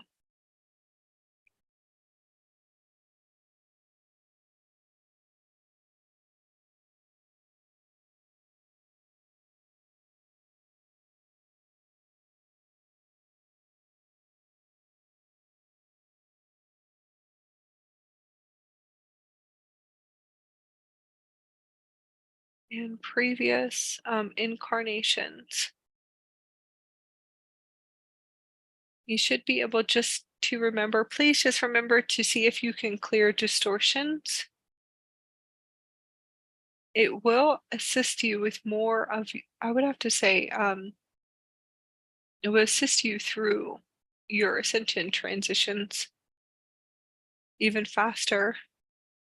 If we can just remember that that's the reason why we're activating our life bodies and we are awakening to new consciousness.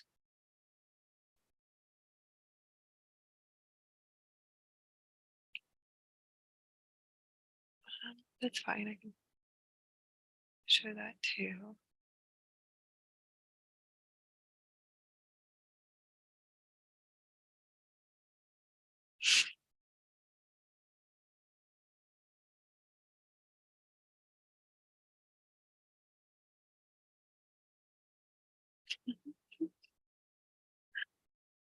Okay, just a few pictures of activations.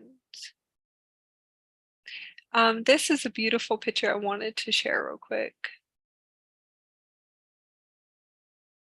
This is actually how we see light coming through the pineal gland. Different forms, teleportation, but teleportation is a lot faster. So this is what we see in light frequencies when we do communication or speaking now. So anytime we're speaking, we speak through light. And we all, I believe we have, but this is more plasma light. So when you're communicating, you really are communicating to star particles from spirit guides and also from ancient ones. So you will just see star particle light and diamond light frequencies and geometric patterns, very similar to this. Even when you're communicating to souls, souls have crystalline light and beautiful star particle plasma systems. And they all do, and spirit guides do as well, unless they're on a crystalline system, but it's okay. So you will see this most likely through your diamond third eye for many years. It's really beautiful. And this is actually how I communicate. Communicate. I translate. I'm able to translate through star portal technology. Translating through light grids that look like this when I close my eyes, and that's all that I see. So usually that's really all I see when I close my eyes, through the diamond grids, and that's actually how I communicate new patterns, and not always. So I don't really feel I have anything to share unless it is amplified in light, like that picture. There's gold frequencies. This is what they wanted me to show you. This is the light body. So when we talk about the light body in your morphogenetic field, these are the geometrics that are on your light body. And you definitely will not have a face. So when you activate your light body fully and you start to bring everything online, you're going to see different types of geometric patterns, and most likely you won't be able to see your nose anymore because all you're going to see is portals. And these are portals to the universe and to the multiverse.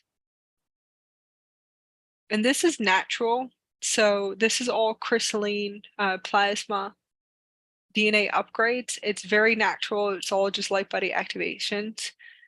When I say natural, we do not access this through any type of substance or hallucinogens at all. So I do want to share that there's no hallucinogens ever being taken, that this is just natural plasma crystal DMT that is activated within your physical body. Brain centers, yes, but there's other points in the body too as well that it can be activated, and also the hair center, the heart centers. So it's accessible organically. So this would be organic. Organic would be with no substance, and you should be able to see everything. And it's fine if you use psychedelics or whatever to expand your consciousness, and that's okay too. It doesn't matter. But your higher self eventually would like for you to transition to more of an organic way of seeing your light body.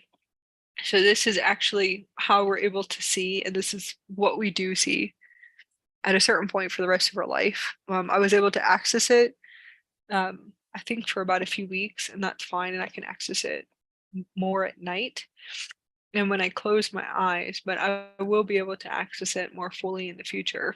And usually we're able to see fully through geometrics, just kind of fully see the light body 24/7. We see more energy and vibration and codes and light codes. So they wanted me to share this too as well. So you would understand frequency communication will be through the geometrics and the light codes, the portals, as everything comes fully online. And the light codes, you have lots of light codes. You'll see like tons of light codes and geometrics that are on your body. And this is actually everything, how everything is created. So I do show this a lot, but this is really how everything is created in your physical reality. So this is how we see, and that's usually when we're looking up, or I'm going to say somewhat looking up, but when we're sharing, most of the time I won't share unless I have a big grid that looks like this coming through. And we have lots of grid systems coming in and blueprints, and this is pretty much all I see. So we're on every day right now because there's all these new codes, new templates for the summer solstice. Big gate systems, but I'm in October, so I'm pretty much in October now. Definitely in October, was in December, back to October. So whatever is coming through is most likely we're like in 2024, possibly. Bringing in frequencies. So this is really how you'll communicate through frequencies, and you will start to see these geometric patterns, but you can create in frequency and geometrics to tune into and communicate to your higher selves, your past life higher selves, through light technology communication. You also can communicate to loved ones too as well in this pattern. And that's the ones that graduated, descended, or it most likely will be the ones that are still here on the planet. Ancestors, that's how we communicate to our ancestors, through light geometrics, and they actually do, a lot of them do remember this because they're the higher selves you're talking to most of the time, unless they have different fragments of self or echoes in time, echoes in consciousness, that you'll be able to assist with repairing different types of soul fragments in the collective grid in your ancestral line. Lineages and DNA too, and that's not just lineages and DNA is not just here on this planet, it's also different previous existence in time, and then off planet too as well. So just remember that if you start getting really weird information that it's on a different planetary structure, or maybe another universe or a parallel Earth, it really is it's definitely there. It's your lineages. Your lineages is also very connected to your soul blueprint of different incarnates on different planets. So just remember that, because it'll all come in a light grid that looks like this, and it's form and geometrics. And as it comes, as fast as it creates is as fast as it dismantles, as fast as it creates. And I do want to show this picture for everyone to know that this really is quantum light, quantum intelligence, and that everything creates really fast and it goes as fast as it creates. Okay, so everything is 0 point, is no beliefs, no attachment.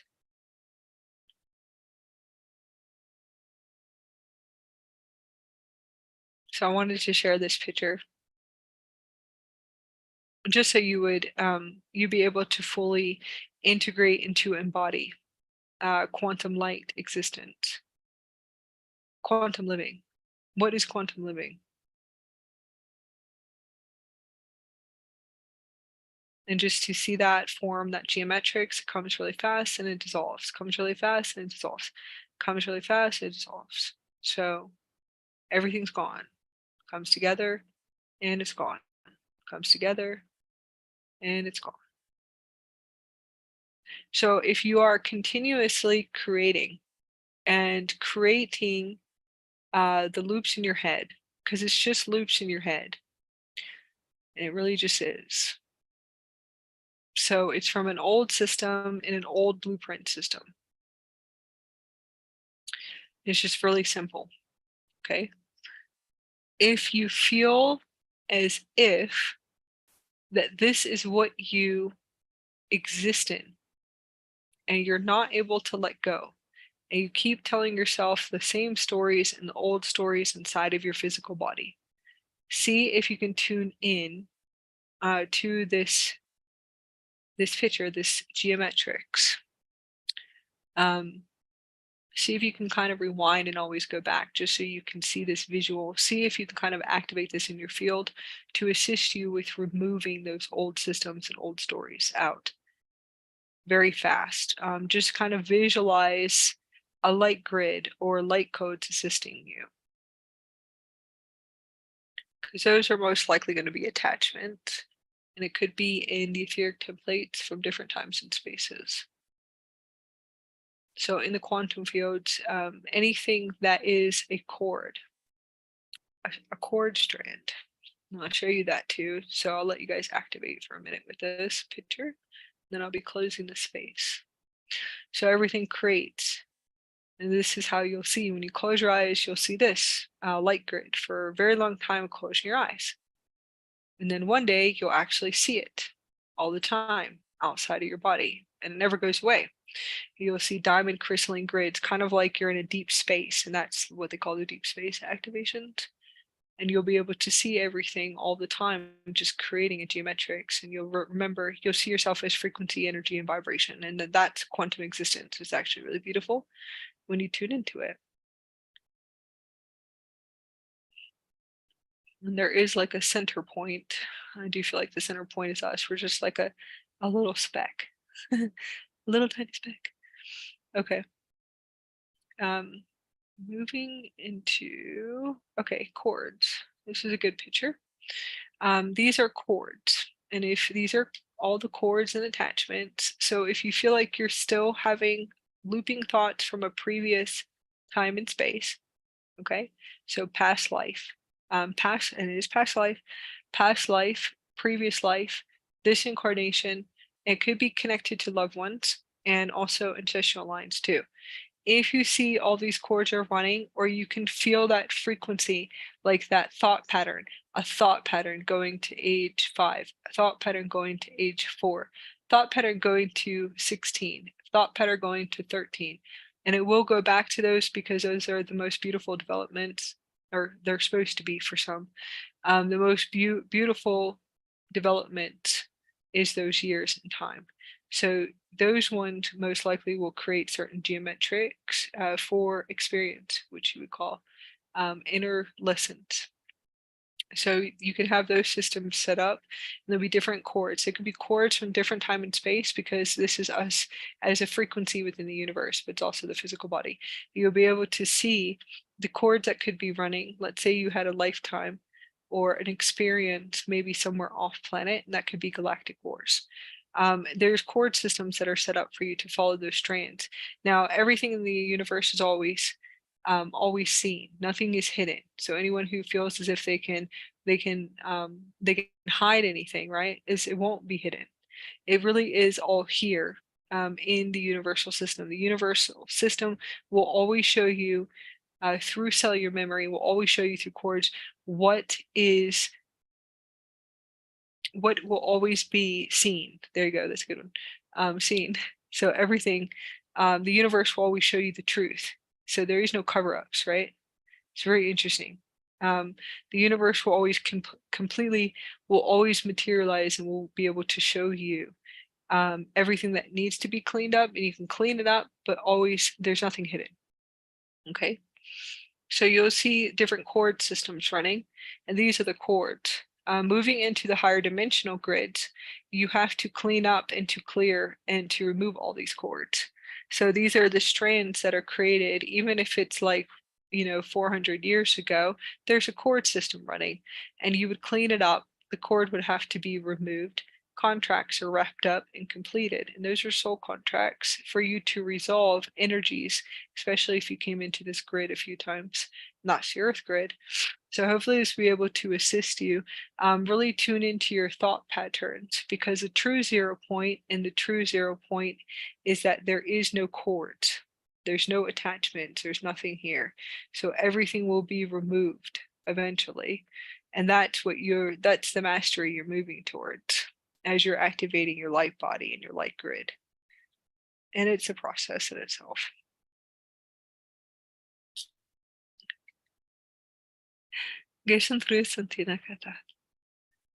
Okay. So hopefully, I think that will be able to assist some people. All right.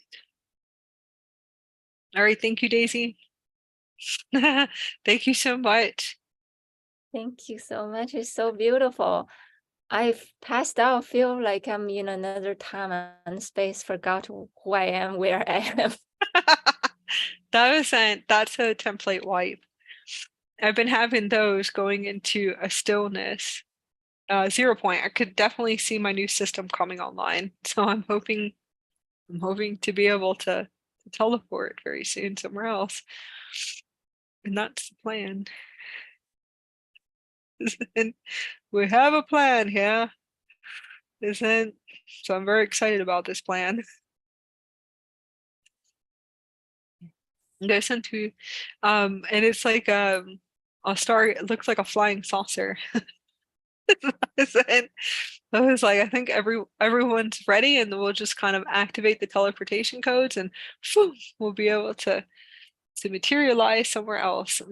I can't wait for that, because we definitely are teleporting, materializing, and dematerializing. I have seen ones that are on a crystalline plasma system teleporting to me and grabbing my hands. So I think that's awesome, as we're all playing and laughing because we're actually teleporting and grabbing my hands through crystalline plasma light, but materializing enough to grab my hands and to be able to teleport on. So I'm like, I think that's awesome.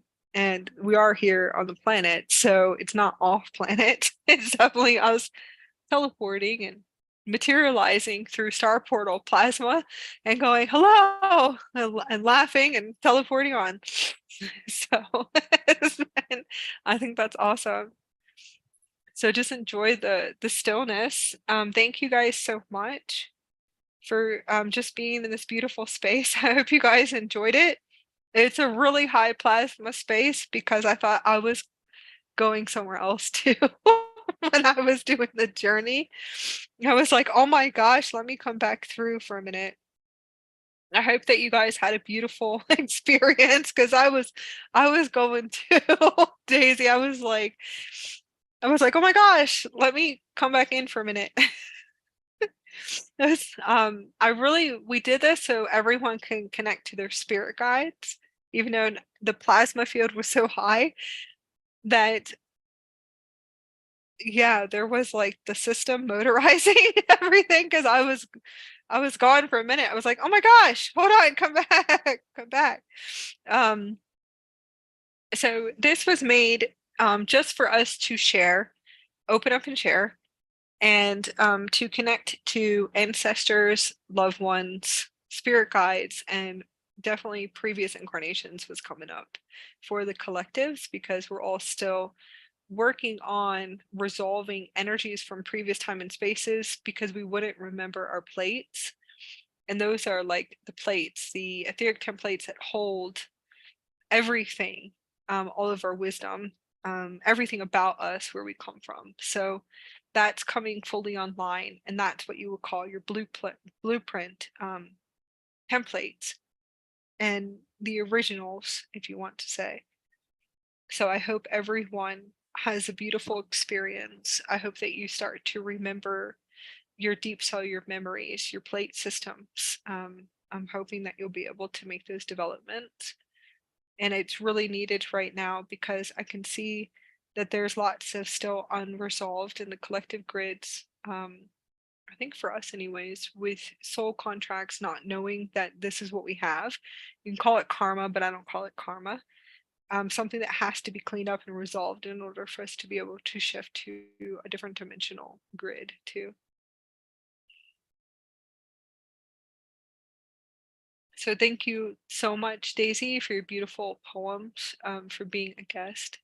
Thank you for your wisdom, your light, your harmony, your blessings, just like all of your Buddha child. Thank you so much. I'm very excited just to be with you in this space. Even though there's so much plasma between all of our activations, even everyone in the group. So thank you so much, everyone that's tuning in. That there's like plasma balls everywhere when I close my eyes, all of us activating each other. Even if you're in this space or you come in like years later, you're still in our space. So it's a huge activation. Daisy, if there's anything that you would like to share, I would truly love that.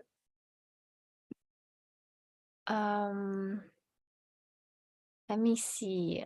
Maybe closing with that poem about like Om, chanting Om. Would that be okay? I know Yes, I shared before. you can share anything that you want to. Okay. Yeah. So just that place of Om, where burst all sound and where burst our own soul singing. So this is a poem. I use it as a closing. Om.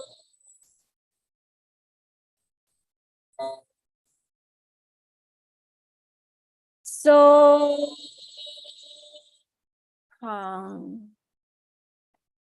I am that. I am that big smile on a sunny, breezy Sunday morning. I am that pink lotus flower blossoming out of my inner heart. I am that unfurling soft palm of a newborn baby. My soul is that. My mind is that. My heart is that. That breathing life force of clear water, blue sky, green mountain, golden sunset, and seasonal changing colors. I am that gestating, pulsating, fertile, and visceral life force of great Mother Earth.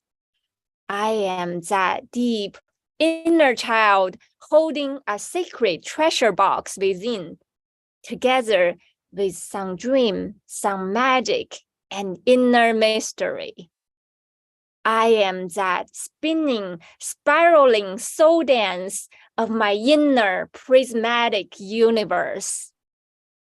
I am Grandma's big, grand Christmas party, welcoming everything and everyone back home, indulging myself with a heartfelt meal and a deep, soulful breath drink.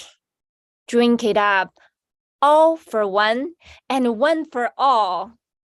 I am everything and everyone breathing in and out through the conscious, pre-conscious, and unconscious mind of me. I am one with infinite Om, the ocean of oneness, the ocean of love, peace, and joy. I am that. We are that. Thank you.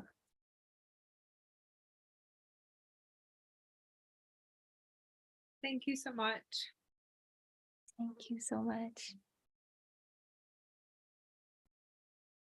Thank you. That was so beautiful. I truly appreciate you coming into this space.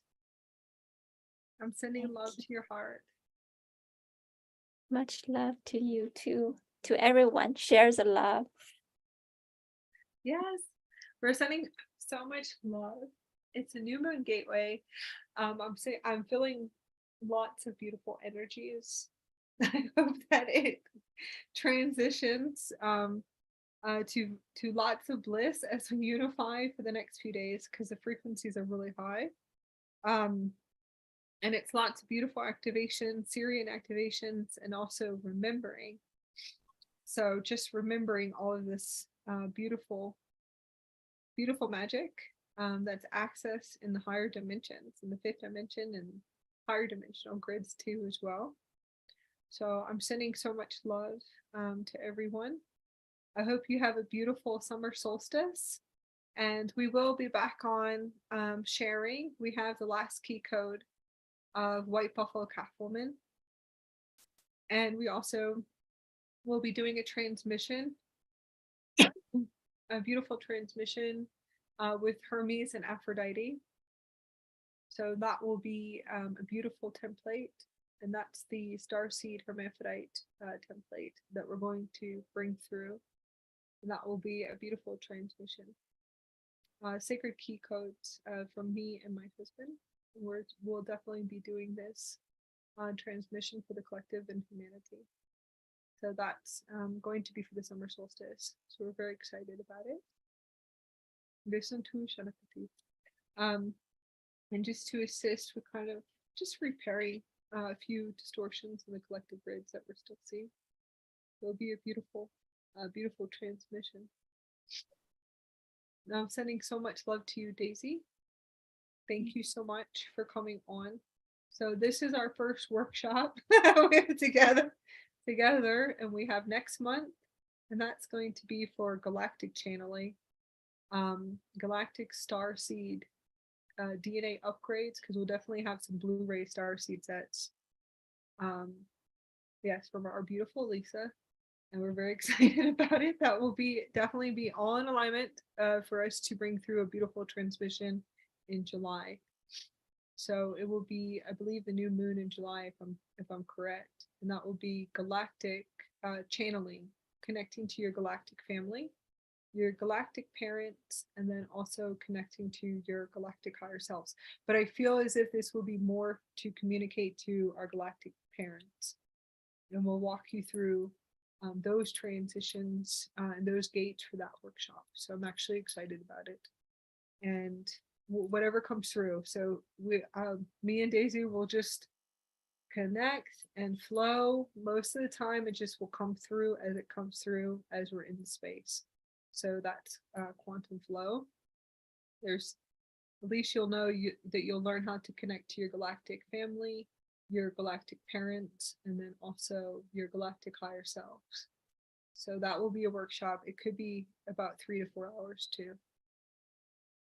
So thank you guys so much. I'm excited. That'll be our second workshop, Daisy, and then I have a feeling we'll have a third, as long as we align. Could do another one the next month. So we'll see how the timelines go, but we're both shifting to beautiful timelines. Yes. So everything will just be flowing. Yes. Sending love to you. Thank you so much. Thank you so much for everybody that's tuning in. We send so much love to you.